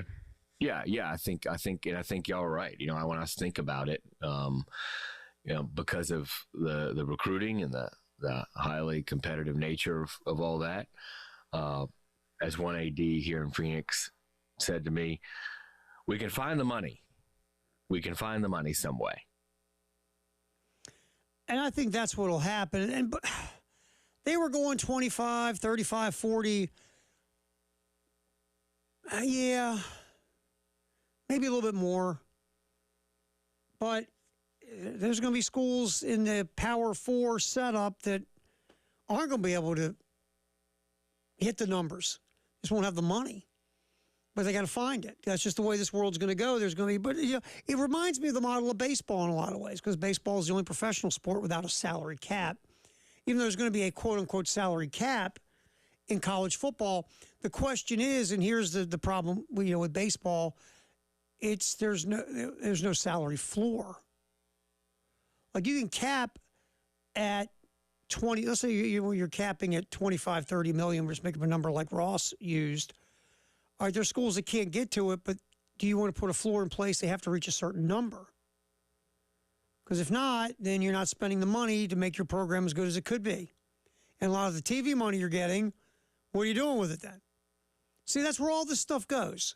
Because in baseball, there are teams that spend a heck of a lot more money than others. There's no cap, but still there's a discrepancy in revenues, a discrepancy in money spent. And certain franchises spend more, certain spend less. Is everybody in college football in those, in that, if there's, you look at the Power Four conferences, is everybody going to be on board with spending money? We look at Vanderbilt and, the SEC, I'm sure there's conversations like, hey, Vandy, how about spending some of that money you're getting from us for the TV deal and actually winning? How about you do that? Appreciate you. How many of those conversations or conferences going to have the Power Four with programs in their leagues? And if you don't spend it, then what could there be consequences? Again, that's all in an agreement. When you make an agreement. And again, if I'm sitting on the player side and you're going to cap it at a certain number, you can't go over on the high end, then I'm going to say, let's put in a floor. So nobody cheaps out. Because you don't want that either. I mean, I remember we were talking to some folks that cover Vandy during football season when, Vanderbilt and South Carolina were going to play. And you hear this, winning, whatever. There doesn't seem like there's a big premium on winning at Vanderbilt. Now, I get it's a highly respected academic school. I understand. The SEC has it because, man, you see, pump up our GPA. Thank you, Vanderbilt. But it doesn't seem like there's an importance put into winning. Now, they are working on their facilities, to be fair. And they do have some stuff going on there where if the perception is, well, maybe they'll start caring a little about winning. We'll see. But there might be other schools and other conferences that are, their leagues will have the same conversations with them. Like, look at the Big Ten. Some of the bottom feeders in the Big Ten. How much money are you spending to, make your program a winning program? Same thing you look at the Big 12, the ACC. Is everybody trying to do their best that they can do within their structure and their budgets and their revenue to put the best product on the field, on the court, whatever? It's going to be interesting. And we'll see where all that bargaining goes and salary caps, and it's coming. I know. It makes you sick. It makes you sick to your stomach. I know, but it's on the way. It's coming. All right, Firehouse Sub Text the Hour is on the way. 803-404-6100. That is our text line. Also, we'll hit some more of these ceilings in the SEC that was in Saturday Down South little post. So we got that coming up as well. Terry Ford hanging out. Ed Bird's here. Football in the 1 o'clock hour, sponsored by Atlantic Windows and Doors here on the Halftime Show on the Game.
Halftime show, football, 1 o'clock hour here on the game. Terry Ford, Ed Bird, producing our little get-together here as we roll up until 3 o'clock. All right, Firehouse Subtext the hour from our text line, 803-404-6100. Unnamed texter. The Tom Brady roast is a must-watch. Funny as all get out. We haven't gotten to that yet, but it is football. And it said, just to let you know that, if you want to watch it. I do want to see it. I've seen a couple of, clips. Haven't seen a bunch, but I have Netflix, so I'm absolutely going to watch it. I've heard a couple people say to me, you got to watch it. It's hilarious. So I will watch that. I heard Tom got a little annoyed at Jeffrey Ross. Jeffrey Ross is like the ultimate roast comedian. Jeffrey Ross typically ends the show. I don't know if he ended this one with Brady, but he's like the closer of celebrity roasts. He's the Mariano Rivera of celebrity roasts. Comes in and closes, and he scorches earth at the end typically. And I heard he did one joke about Robert Kraft that Brady walked up and said, don't do that one, Jeffrey. So I'm going to watch it now because I used to love watching the celebrity roasts. The ones on Comedy Central were hilarious. Oh, God. The one where they roast, if you're not familiar with Rob Reiner, he's a big director in Hollywood. He was on Meathead on All in the Family back in the 70s. He was married to Penny Marshall. In the 70s, she was on a show called Laverne and Shirley. Gary, I believe, related to Gary Marshall, obviously. They roasted Rob Reiner, and the things they said to Rob Reiner were like, wow, that is so funny and so wrong all at the same time. So I used to love watching the Comedy Central celebrity roast. They were great. This one for Brady on Netflix, I hear is really funny. So I'll have to check that baby out. I'm going to sit down and watch it tonight. And so maybe we'll probably yap about it tomorrow. But thank you for the text and the heads up on, hey, man, it's really funny. Watch it if you're interested. So I will. And I'm going to give Brady credit. Because to be Tom Brady and to let folks sit and basically rip you apart for a couple hours and have it shown on a very popular streaming service, that's pretty good. Pretty good you can laugh at yourself like that or laugh at while others say funny, terrible things about you. Because, you're sitting there, they're going to hit your divorce, your ex-supermodel wife. They're going to hit the Deflategate. They're going to hit everything they can in your life. Your looks, everything. Your hair, your relationship with Belichick, with Robert Kraft. Oh, it's good. It's going to be craziness. So I give Brady credit. Not a lot of guys at that level would be able to sit down and go through that. Because, especially professional athletes, there's a percentage of them on a high level, and not all the high-level guys, because, Peyton Manning seems like he's got a great sense of humor. But a lot of I shouldn't say a lot. There's a percentage of guys on the ultimate level of professional sports athletically don't really like to be made fun of. They don't take it very well because their egos are gigantic. I'll watch, every now and then. I'm not an SB. I don't watch the SBs. It's just not my bag. And I have seen the opening of it a couple times where the comedian will make fun of some of the athletes in the crowd, and they ain't laughing. And to be fair, sometimes even at the Academy Awards or, the Emmys or the Grammys, the stand-up comedian host will make fun of the musicians or the actors or whatever, and then they're not laughing either. So really, we should maybe bunch them all into high-profile people in general on that level sometimes because their egos are so big or they think so much of themselves, they really don't like to be made fun of. Because nobody makes fun of them. So I give Brady credit. I haven't watched it yet, but I give Brady his props. Thanks a lot for the text. We'll do one more next hour. Firehouse Subtext the hour. All right, there's these ceilings we're looking at in the SEC. Saturday Down South has fired these up. We went through a good bit of them. South Carolina's ceiling is 7-5, and the reason in this post 7-5 is a ceiling because the schedule is a bear. And South Carolina again starting a quarterback who has 0 SEC starts, trying to figure out the wide receiver position. Offensive line has got to get it together. Defensive front has to get more consistent. So again, there's reasons why I get in this post they would say South Carolina's ceiling is 7-5. I would maybe tick it up to 8-4 if everything goes the way it should. Maybe. But I get it. Like I said a little while ago, if the Gamecocks could go bowling at the end of the 2024 season, that gets you kind of back on the right track. So, all right, the rest of these we were going through. We stopped after LSU, and their ceiling is 10-2. Defense should be a lot better. Yeah, they lost their starting quarterback and 2 starting wide receivers in the first round of the NFL draft. They lost some other pieces as well. I feel like offense is going to be okay. Garrett Nussmeier will finally get his chance to run the show there. Highly recruited out of high school. And Nussmeier a couple years ago in the SEC championship game played well. So I think the LSU offense will be fine. If the defense gets it together, LSU could be dangerous. Mississippi State, the ceiling is 6-6 for the first year with Jeff Lebby. 41 players entered the portal since the end of the 2022 season at Mississippi State. That's a lot, man. That's a lot. And really, Zach Arnett, last year, God love him, was in over his head, and everything just kind of went sideways. 6-6 ceiling in Mississippi State. I'm guessing they'll probably fall a few wins short of that. Missouri at 10-2, coming off of last year's double-digit win season, that Cotton Bowl victory. Kirby Moore, nice job as the offensive coordinator. You got a new defensive coordinator.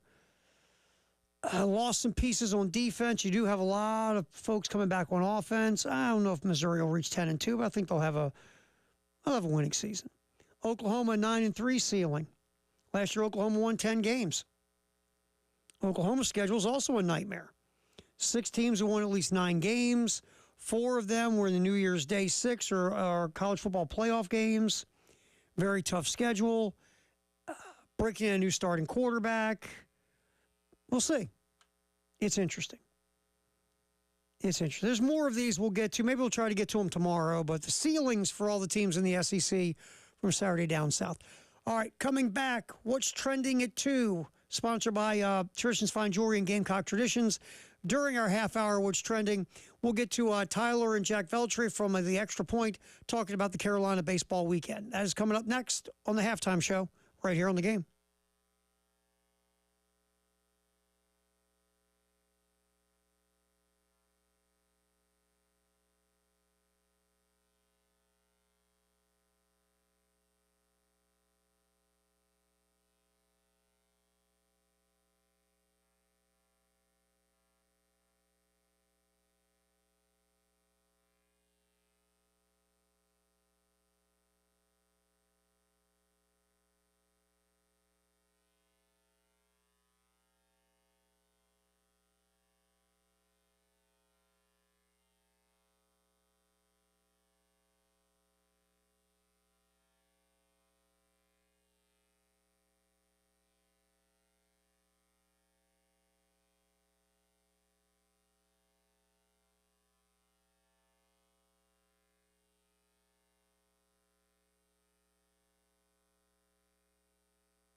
Halftime show, what's trending at 2 with Terry Ford and Ed Bird here on the game.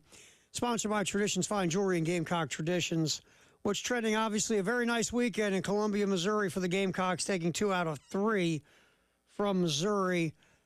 Things went well. We'll start with Friday. Ethan Petrie, another home run, hit it, Ed Bird. Petrie, first pitch swinging, drives one to deep left center field. It's got carry, and it is gone.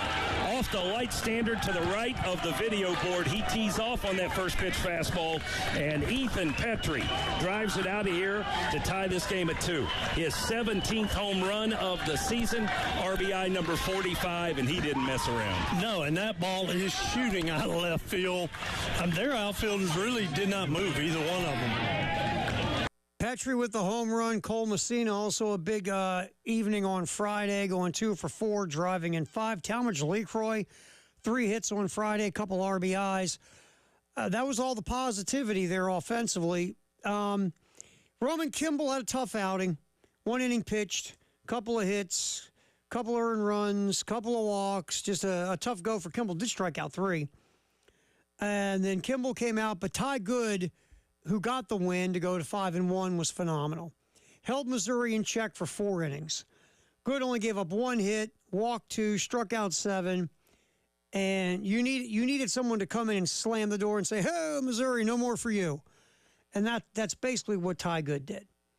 Then Garrett Gainey, Parker Malott, and Tyler Dean finished it up. Basically, the South Carolina bullpen through 8 shutout innings, only giving up four hits and just 3 walks, striking out 14.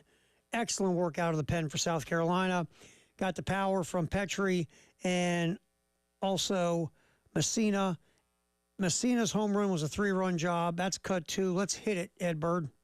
Here's a drive. Messina unloads to deep right center field. It is gone. 3-run blast for Cole Messina as the Gamecocks have kicked the door in here at Missouri. Well, we told you that big building in right field, that field house blocks the wind and knocks balls down. There was nothing that was going to knock that one down for Cole Messina. So Messina's home run kind of cemented that sucker, and it was done. You get the first win of the series, and we were talking about that on Gamecock Central Takeover Hour Friday with Wes. Jack Veltri was on from Missouri, and myself. And basically, you win game 1. Now you just got to split the weekend, and you walk away taking 2 out of 3. So getting that first win, that was nice. All right, game 2, Missouri got out quick, 4 runs in the first. South Carolina just couldn't get a whole lot going. And by the time they did get on the board in the 6th, down 7-0, couldn't scrape a comeback, losing to Missouri 8-3. That's where you faced Missouri's best starting pitcher, even though he only threw for a third of an inning. Javen Pimentel went a third, 2 walks, a hit, was out. And then Carter Roosted came in, was solid for 6 2/3. Brock Lucas finished up with 2 scoreless innings. Eli Jones really scuffled for South Carolina. 2nd straight week, 2 2/3, 5 earned runs, 7 hits, did walk 3. Just tough go. Matthew Becker came in. He couldn't really settle anything down either. Just a tough night all the way around, or a tough day all the way around Saturday for the Gamecocks. Offensively, on the mound, get beat 8-3 by Missouri. That set up yesterday. Yesterday was much better. Let's start off cut 4, Ed Bird. Dalton Reeves with a home run. He saved, as you said. Ooh, Reeves gets one. Deep fly to right field. Back to the wall is Austin. He leaps. He won't get it. There we go. Dalton Reeves drives a fastball out of here to right field, and the Gamecocks cut the deficit to 2. So the Dalton Reeves home run gets everything going in the 7th. And then that dude again, Ethan Petrie, he ties it. Hit it, Ed. 1-0 pitch, driven to center. Lovich goes back. He's at the wall. He looks up. It's gone! And we are tied. Ethan Petrie sends it out of here to center field. 2nd home run of the inning. This one comes with 2 outs, and the Gamecocks are back in it. We're knotted up at 4. all of a sudden you got a tie ball game. You're down 4-1, and now you're tied at 4-4 after getting the 3 spot in the 7th. And 2 things kept you tied. A, your bullpen. Again, Dylan Eskew, as a starter, scuffled, inning and a third, 2 hits, 4 earned runs, 4 walks. Eskew just couldn't find home plate. After some really good outings, just had a rough go. And when Eskew has a rough go, it's typically Eskew has a tough time with this control. And he did. Faced 10 batters, walked 4. So Eskew comes out, down 4-1. Garrett Gainey takes the ball, and it's just nothing but zeros. 3 2/3 innings of scoreless relief, only giving up 1 hit, striking out 5. Hands the ball to Connor McCrary. Then after a rain delay, Chris Veach comes in. Once again, 5, 6, 7 2/3 scoreless innings for the South Carolina bullpen. Just phenomenal work all the way around. And the other, and Ed, let's bring this back. We played it earlier in the show. Another reason why South Carolina had the opportunity to tie this game late was the play that Austin Brindling made in center field with the bases loaded. Hit it, Ed. Cut 3.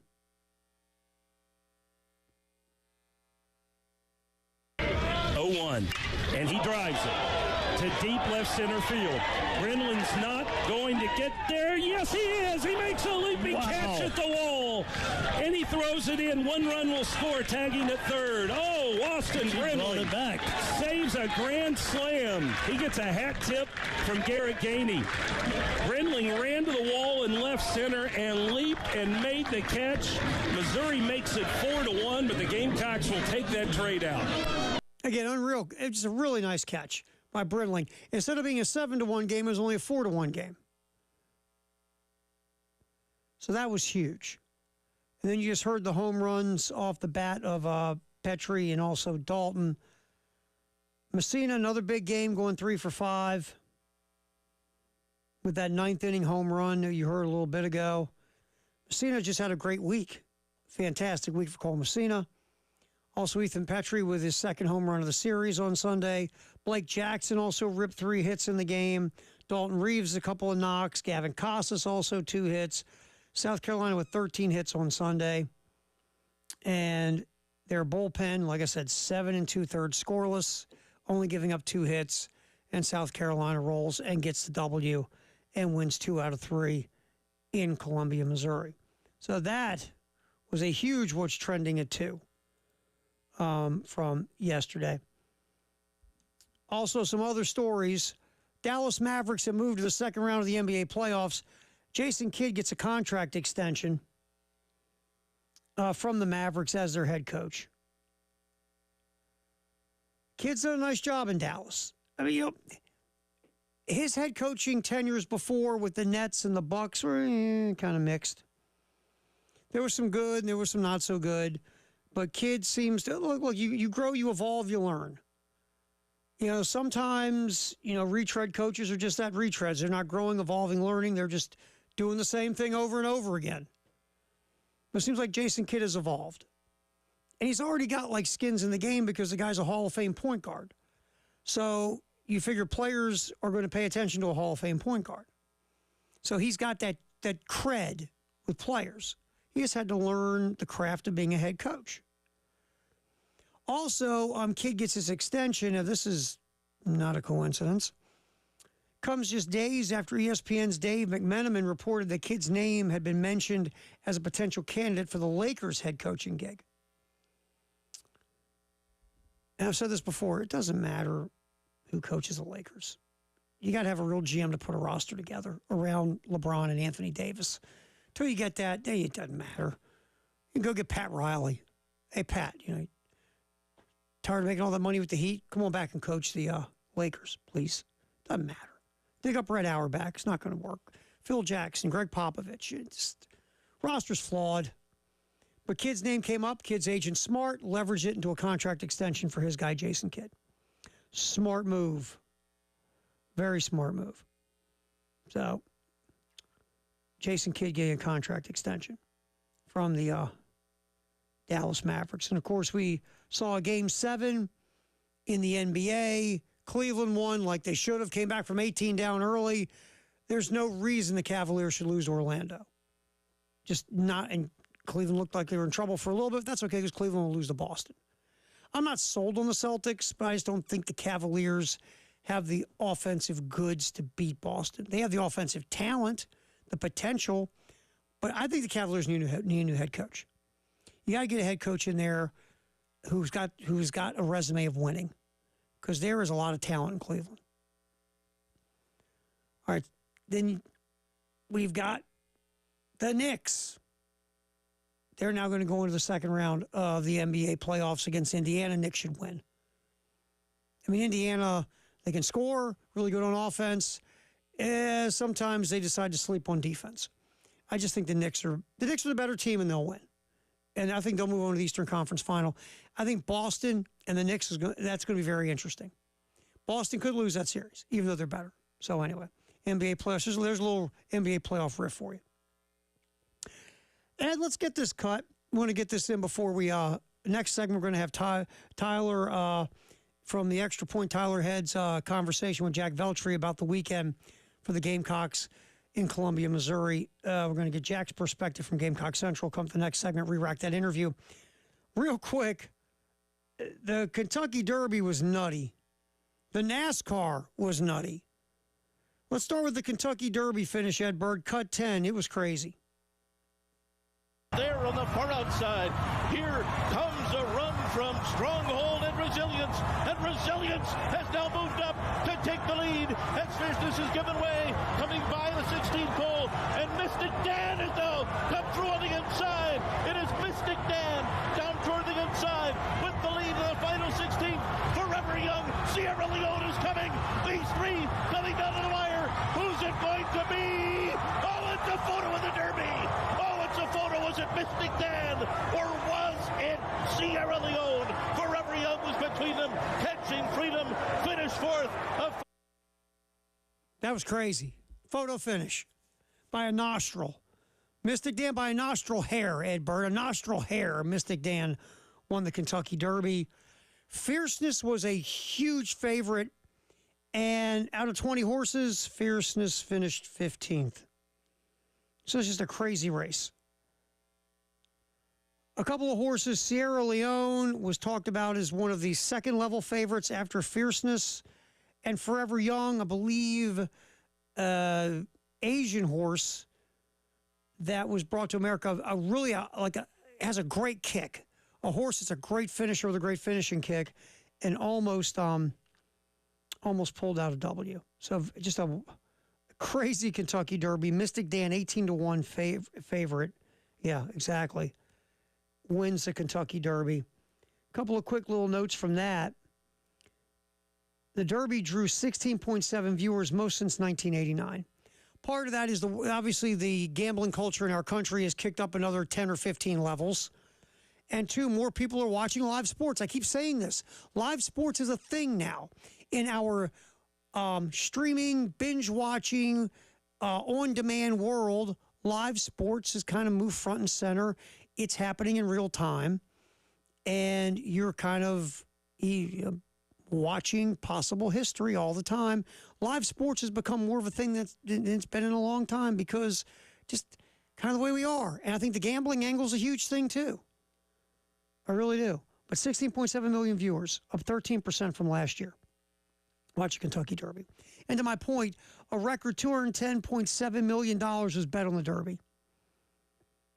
That's $7 million. That was Ed Bird. Dude's got so much money. It's ridiculous. $210.7 million was wagered. Besting by $20 million, the previous betting record, which was set, guess what, when? Last year. There you go. Again, all goes hand in hand. We'll come back in here. Tyler Head, his conversation with Jack Veltri from Gamecock Central about Carolina baseball's weekend at Missouri. That's next on the Halftime Show right here on the Game.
What's trending at 2, sponsored by Traditions Fine Jewelry and Gamecock Traditions. And again, if you buy any merch from Gamecock Traditions, a portion of that will go to the Garnet Trust. So, yes, Gamecock Traditions, merchandising NIL partner with the Garnet Trust.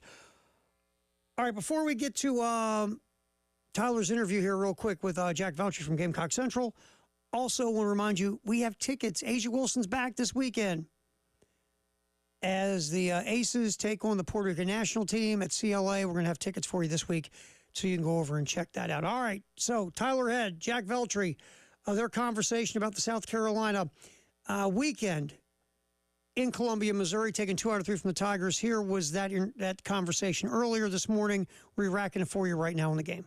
Recapping a interesting baseball series this past weekend on the road out there in the other Columbia in Missouri. As always, our guy Jack Veltri from Gamecock Central out there covering it. Jack, appreciate your time as always. I do have to ask, with the last-minute rain delay towards the end of the game yesterday, were you able to catch your flight, or are you having to hitchhike halfway across the country to get home?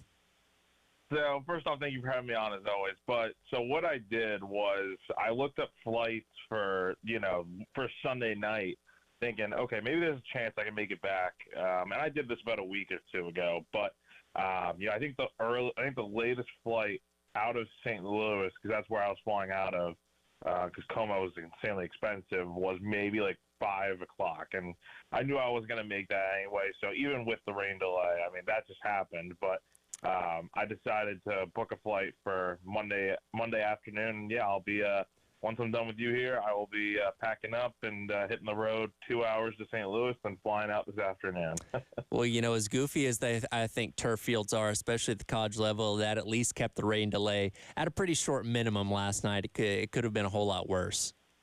Yeah, no, it definitely really could have been a lot worse. And it came in a weird spot because South Carolina had 2 outs in the 8th inning, and unfortunately, Connor McCurry had to exit the game and, couldn't come back out there to pitch. So, but hey, either way, South Carolina got the job done and got a big series win this weekend. Now, if I would have told you going into the weekend that the collection of Roman Kimball, Eli Jones, and Dylan Eskew would combine for I think right at 5 total innings of work, none of them would make it more than 3 on the entire weekend, would you have believed South Carolina would have walked out of Como with the series victory? Probably not. The bullpen really did save the entire weekend for South Carolina. Let's give them the credit where it's due. And then offensively, the bats did more than enough to at least win 2 games this weekend. And look, I mean, the starting pitching is definitely now it's a question mark in my opinion. Who knows? I would expect Mark Kingston maybe make some change to the rotation for this upcoming weekend against Georgia, but I mean, who knows? Maybe he'll stick with the same plan and just expect better results. I do think Dylan Eskew is more than capable of pitching better than he did yesterday. Again, the issue with him has always been walks, and he surrendered 4 walks yesterday, no strikeouts. And look, I mean, he looks like the same pitcher he had been in that first inning, only needing 9 pitches to get through that lineup and retire the side in order, and then just the second inning completely unraveled. So, and it's the same thing with guys like Eli Jones and Kimball and stuff. All of them kind of just fell behind in the count and had to make pitches in the zone, and unfortunately they couldn't do that consistently, and that's kind of why you saw them not pitch very long. So if you were going to make changes for this upcoming weekend, I mean, what options would be on the table? We've seen South Carolina kind of rotate through a ton of other, scenarios this season, with the exception of Eli Jones, being in the weekend rotation the entire time. I mean, what have they not tried so far? What could they possibly revert back to this weekend against Georgia? I don't know, and this is me just spitballing off the top of my head with this. I mean, Kingston could lead the rotation the way it is. I'm not saying that it's going to happen one thing or the other, but that's just my thought process. If I were in that position, I would go back to starting Eli Jones on Fridays. He just looked a lot more comfortable in that role, and I mean, look, Kingston has said it doesn't make a difference whether he pitches on Friday or Saturday. He's still the same type of pitcher. I just think there's something about pitching on Fridays that's different. And in this case, it would be Thursday. So maybe that does change things. I don't know. Maybe you do leave Jones on Friday this week, but we'll have to see. And then I would start Ty Good. It just, I don't know. I mean, you could start Roman Kimball. Who knows? But I don't know. And then Sunday, or I guess the game 3 spot, I don't know. I think you just go back to SQ. So I guess long story short, I would probably end up going Ty Good, Eli Jones, and then SQ. I just think Roman Kimball would, I don't know. He doesn't give you a ton of length right now, and I think let's have Ty Good start the game, do what he's been doing, and then, turn the ball over to Kimball. I think a flip-flop of that might work better. Who knows? You mentioned being comfortable. There's nobody more comfortable right now than Cole Messina. A phenomenal weekend at the plate. Ends up going 7-for-11 overall, hitting a couple of home runs and 7 RBIs to boot. I mean, coming into the season as a preseason All-American, we knew that he was going to be such a catalyst for this offense, and he's playing his best baseball right now as we're getting close to the end of the regular season and approaching the postseason. He was nuts this weekend. He was on another level this weekend. I mean, after the game, Blake Jackson was screaming in his ear about how he's going to be SEC Player of the Week and stuff, and I'd have to agree with him. He had a tremendous weekend, and honestly a tremendous week in general. I mean, he was playing great in that midweek game as well. So, it's just he's seeing the ball extremely well right now, and he's also playing very well defensively, and he's doing all the little things right. I mean, he had a few doubles this weekend. I think he had a triple. He had a pair of stolen bases. I think he threw a few runners out, and he had a pair of home runs. So, I mean, look, I think this offense really does go as far as your All-Americans go, and with him and Ethan Petry swinging it the way they are right now, I think it makes a big difference in what this offense is able to do. Perhaps the biggest play of the entire weekend, I played the clip a little bit earlier, was what Austin Brindling was able to do at the bottom of the second yesterday, robbing that grand slam and keeping it from being a 7-1 game early on there in game number 3 of the series. Wasn't the weekend he wanted at the plate necessarily, went 1 for 12, did have a couple of RBIs, but man, when you look at his body of work as a whole over these past couple weeks since being inserted in the starting lineup, Austin Brindling has been nothing short of phenomenal in his limited amount of work so far this year.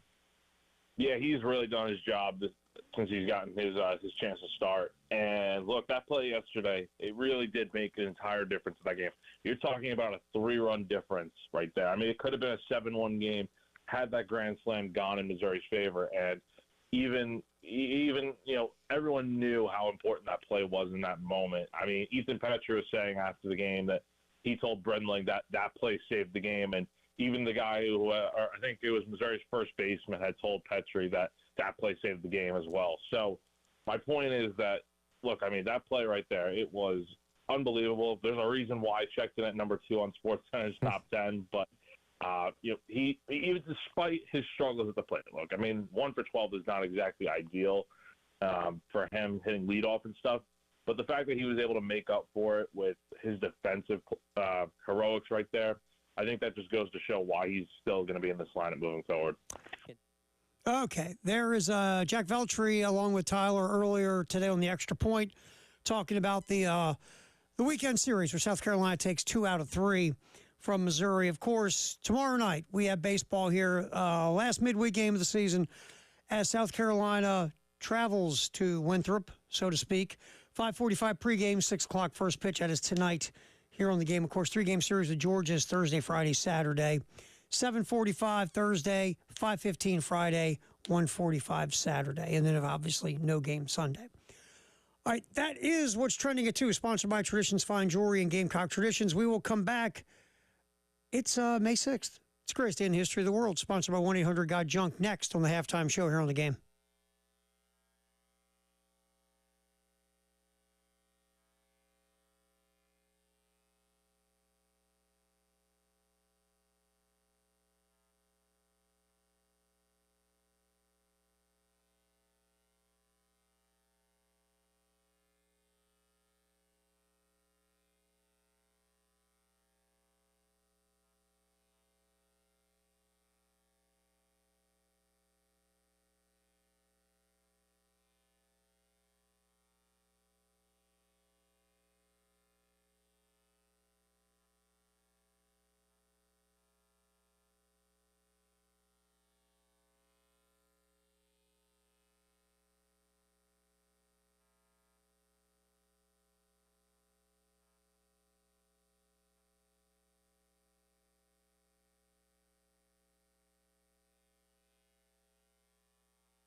Time for the greatest day in the history of the world, which is May 6th, sponsored by 1-800-GOT-JUNK.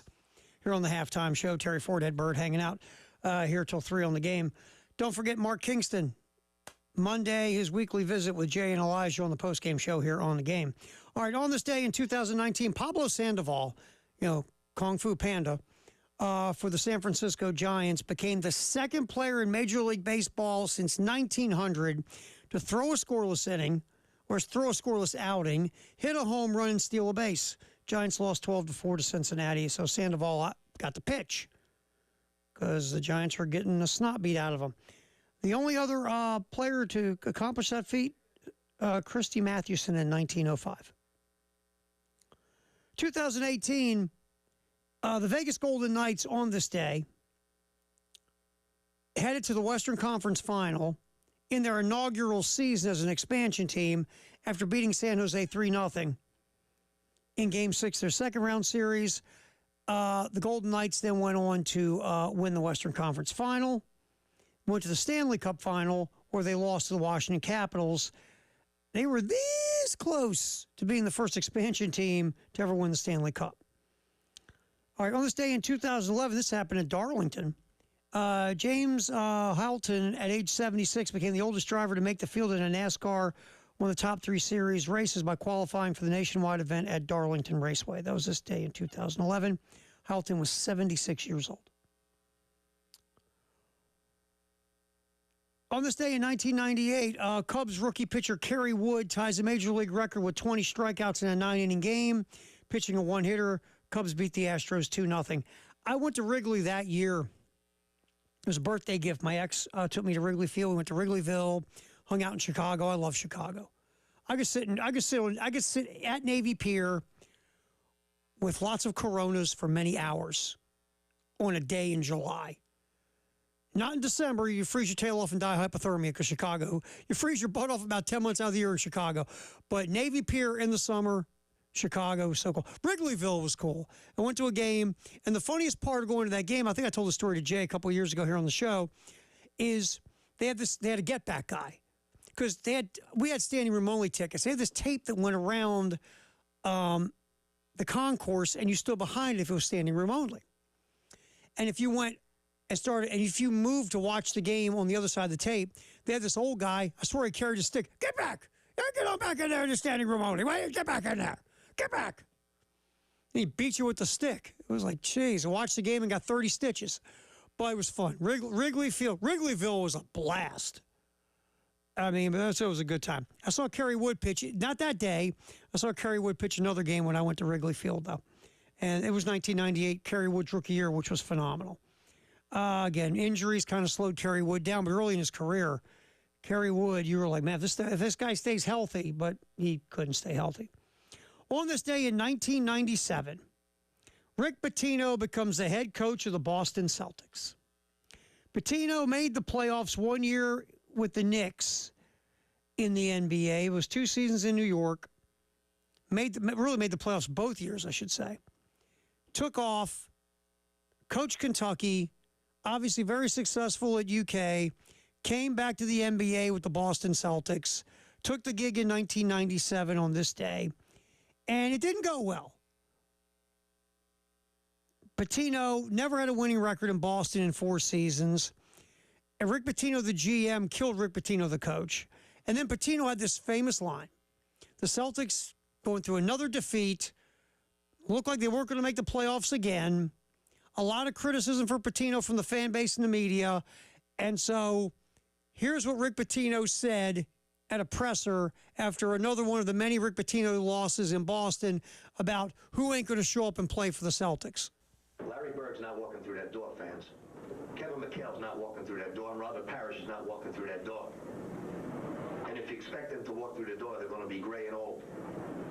What we are is young, exciting, hardworking, and going to improve. People don't realize that. And as soon as they realize that those 3 guys are not coming through that door, the better this town will be for all of us. There we go. You can dump that. Larry Bird not walking through that door. Robert Parrish not walking through that door. Kevin McHale, and they did. They're really old. It's a classic presser Rick Pitino. I think in Pitino's time in Boston, not very good. So Rick Pitino becoming the head coach of the Celtics this day in 1997. Grab a couple real quick. Affirmed, 1978, Affirmed, ridden by this teenage phenom of a jockey named Steve Cawthon, holds off Aladar to win the Kentucky Derby. Affirmed and Aladar finished 1-2 in 1978 in every race. Affirmed won all three races. Stevie Cawthon, the jockey for the Triple Crown winning horse, Affirmed in 1978 on this day, won the Triple Crown. And finally, things that happened before cable, before TV. This day in 1915, some dude, future Hall of Famer named Babe Ruth, hits his first Major League home run. So there you go, the greatest day in the history of the world, sponsored by 1-800-GOT-JUNK. All right, in case you missed it, we also talked earlier, Jamari Thomas played at Norfolk State, was the MEAC Player of the Year, point guard, also the MEAC Defensive Player of the Year, averaged about 17 points, 4 assists, and 4 boards a game at Norfolk State, had originally hit the transfer portal and committed to VCU. Over the weekend, he flipped his commitment from VCU to South Carolina. So hopefully Jamari Thomas will come in, be able to make the leap from the MEAC to the SEC and take over the controls as the point guard for the South Carolina Gamecocks. 38% three-point shooter, has gotten better every year in college. Takes about 37% of his shots from three. Gets to the line a bunch, averaged 7 trips to the line through the season. Interesting player. And again, if his game can translate from the MEAC to the SEC, should be a really nice get for Lamont Paris and the South Carolina Gamecocks. So throw that in there in case you missed it. All right, you can listen to the game in Florence and in Myrtle Beach, and also on the 107.5 The Game app.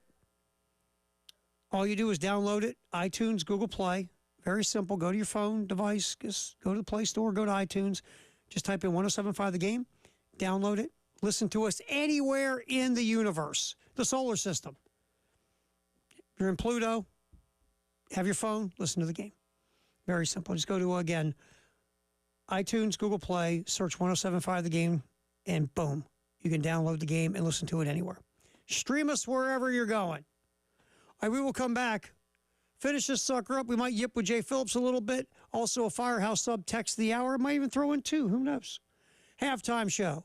Terry Ford, Ed Bird, rolling till 3 here on the game.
Firehouse sub text the hour. We'll get to them real quick off 803-404-6100.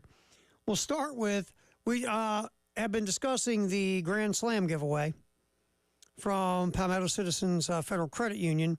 The pot's now up to $1,175 because the Gamecocks haven't hit a Grand Slam yet this year, and the pot goes up $25 after every game.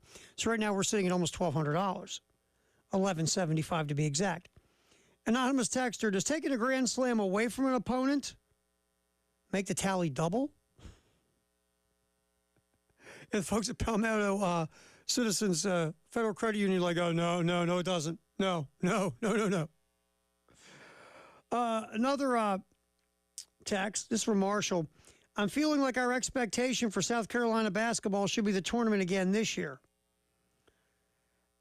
Yeah, I don't disagree with that. I think the expectation should be getting back to the NCAAs. Look, I say this all the time about people. Some coaches all handle expectations differently. Some coaches hate it because they always want to sneak up on everybody, right? Always. They're more comfortable being the hunter. They like the, shocking the world, we like to say. Some coaches never want the expectations. They're not comfortable with it. They're not comfortable being a front runner. They're not comfortable being the hunted. They're just not. We'll see with Lamont Paris. I mean, how does he embrace the expectation? I like coaches who embrace the expectation because we have so many, we were disrespected. Nobody believed in us. And I mean, I always get the motivational low-hanging fruit of that. I've always understood it. Because, again, one way to get people to, bow up and fight and get at it is if you hit their emotion. And sometimes when you use the, nobody believed us, or you didn't believe in us, well, screw you, blah, blah, blah, and they go at it. So I get the whole, motivation from that no one believes in us. No one's picking us. Everybody, it's us against the world. I understand that motivational angle. It's worked forever in everything in life.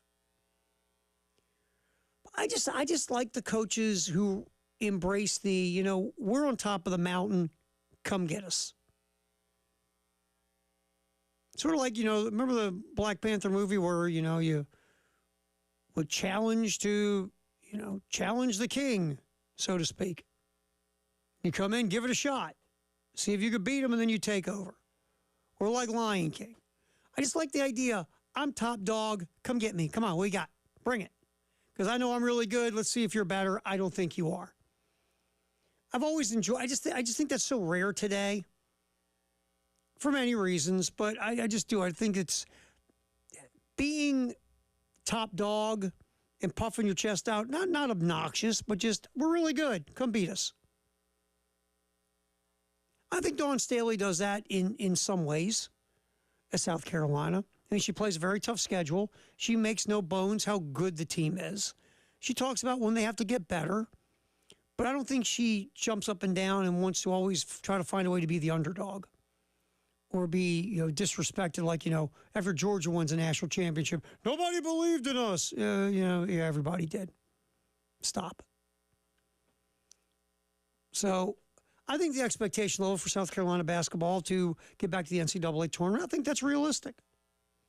For what we saw last year, and we see the pieces coming back. Yeah, you got to replace a couple of very important parts, and we've talked about this morning a few times about Jamari Thomas now flipping his commitment from VCU to South Carolina. Hopefully Thomas, again, he can take his game and translate it from the MEAC, where he was the player of the year and defensive player of the year, and get himself to being a good, solid, productive SEC point guard.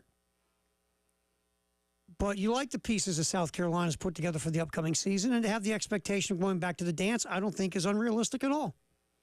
Absolutely not unrealistic at all.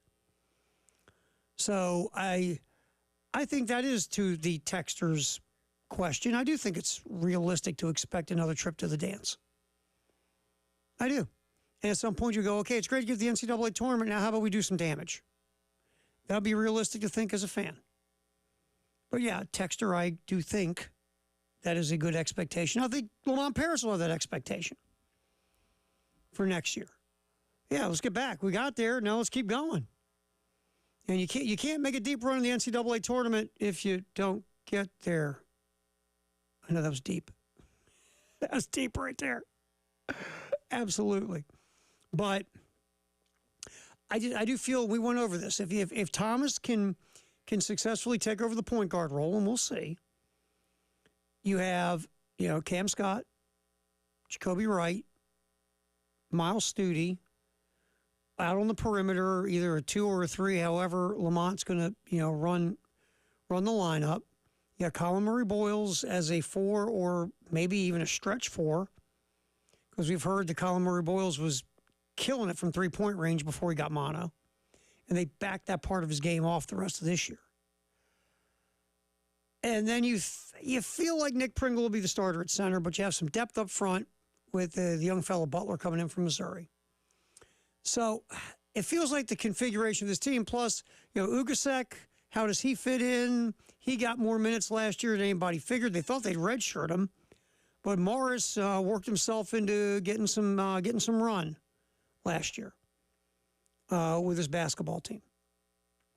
So it feels like the pieces are there for a very interesting squad. How much better does Colin Murray-Boyles get in his sophomore year? Because he was, as the season went along, he developed really nice. And once he got healthy, very intriguing player. And, Scott, the freshman, we'll see where he's at. I mean, some freshmen come in and boom, they just start giving you numbers. And some take a little bit of time. So we'll see where Cam is. Jacoby Wright had some moments with some big shots and big threes. I mean, there was some times where that production wasn't consistent from Jacoby Wright, but, there were days where Jacoby Wright, really made a difference. We saw Pringle down the stretch in the tournament for Alabama, played really well, and Bama's run to the Final Four. A lot of it, and Thomas, again, how does that game go from lower mid-major to Power League? Some guys can make that trip. We talk about Dalton Knecht going from the Big Sky, again, lower mid-major, to Tennessee and working his way to being a lottery pick in the NBA draft. I don't think Thomas takes the same path, but it's not unrealistic to see a guy go from the MEAC to a Power League and hold his own and be a solid piece. So, all right, we're done. Finish history down the road. Ed Bird, fine job, my friend. We appreciate you. Good work, Jay and Elijah. Post-game show is next. Mark Kingston, his Monday visit with the guys is coming up as well. We'll do this again tomorrow at noon right here on the Game in Columbia, Florence, and Myrtle Beach. Thanks for hanging out.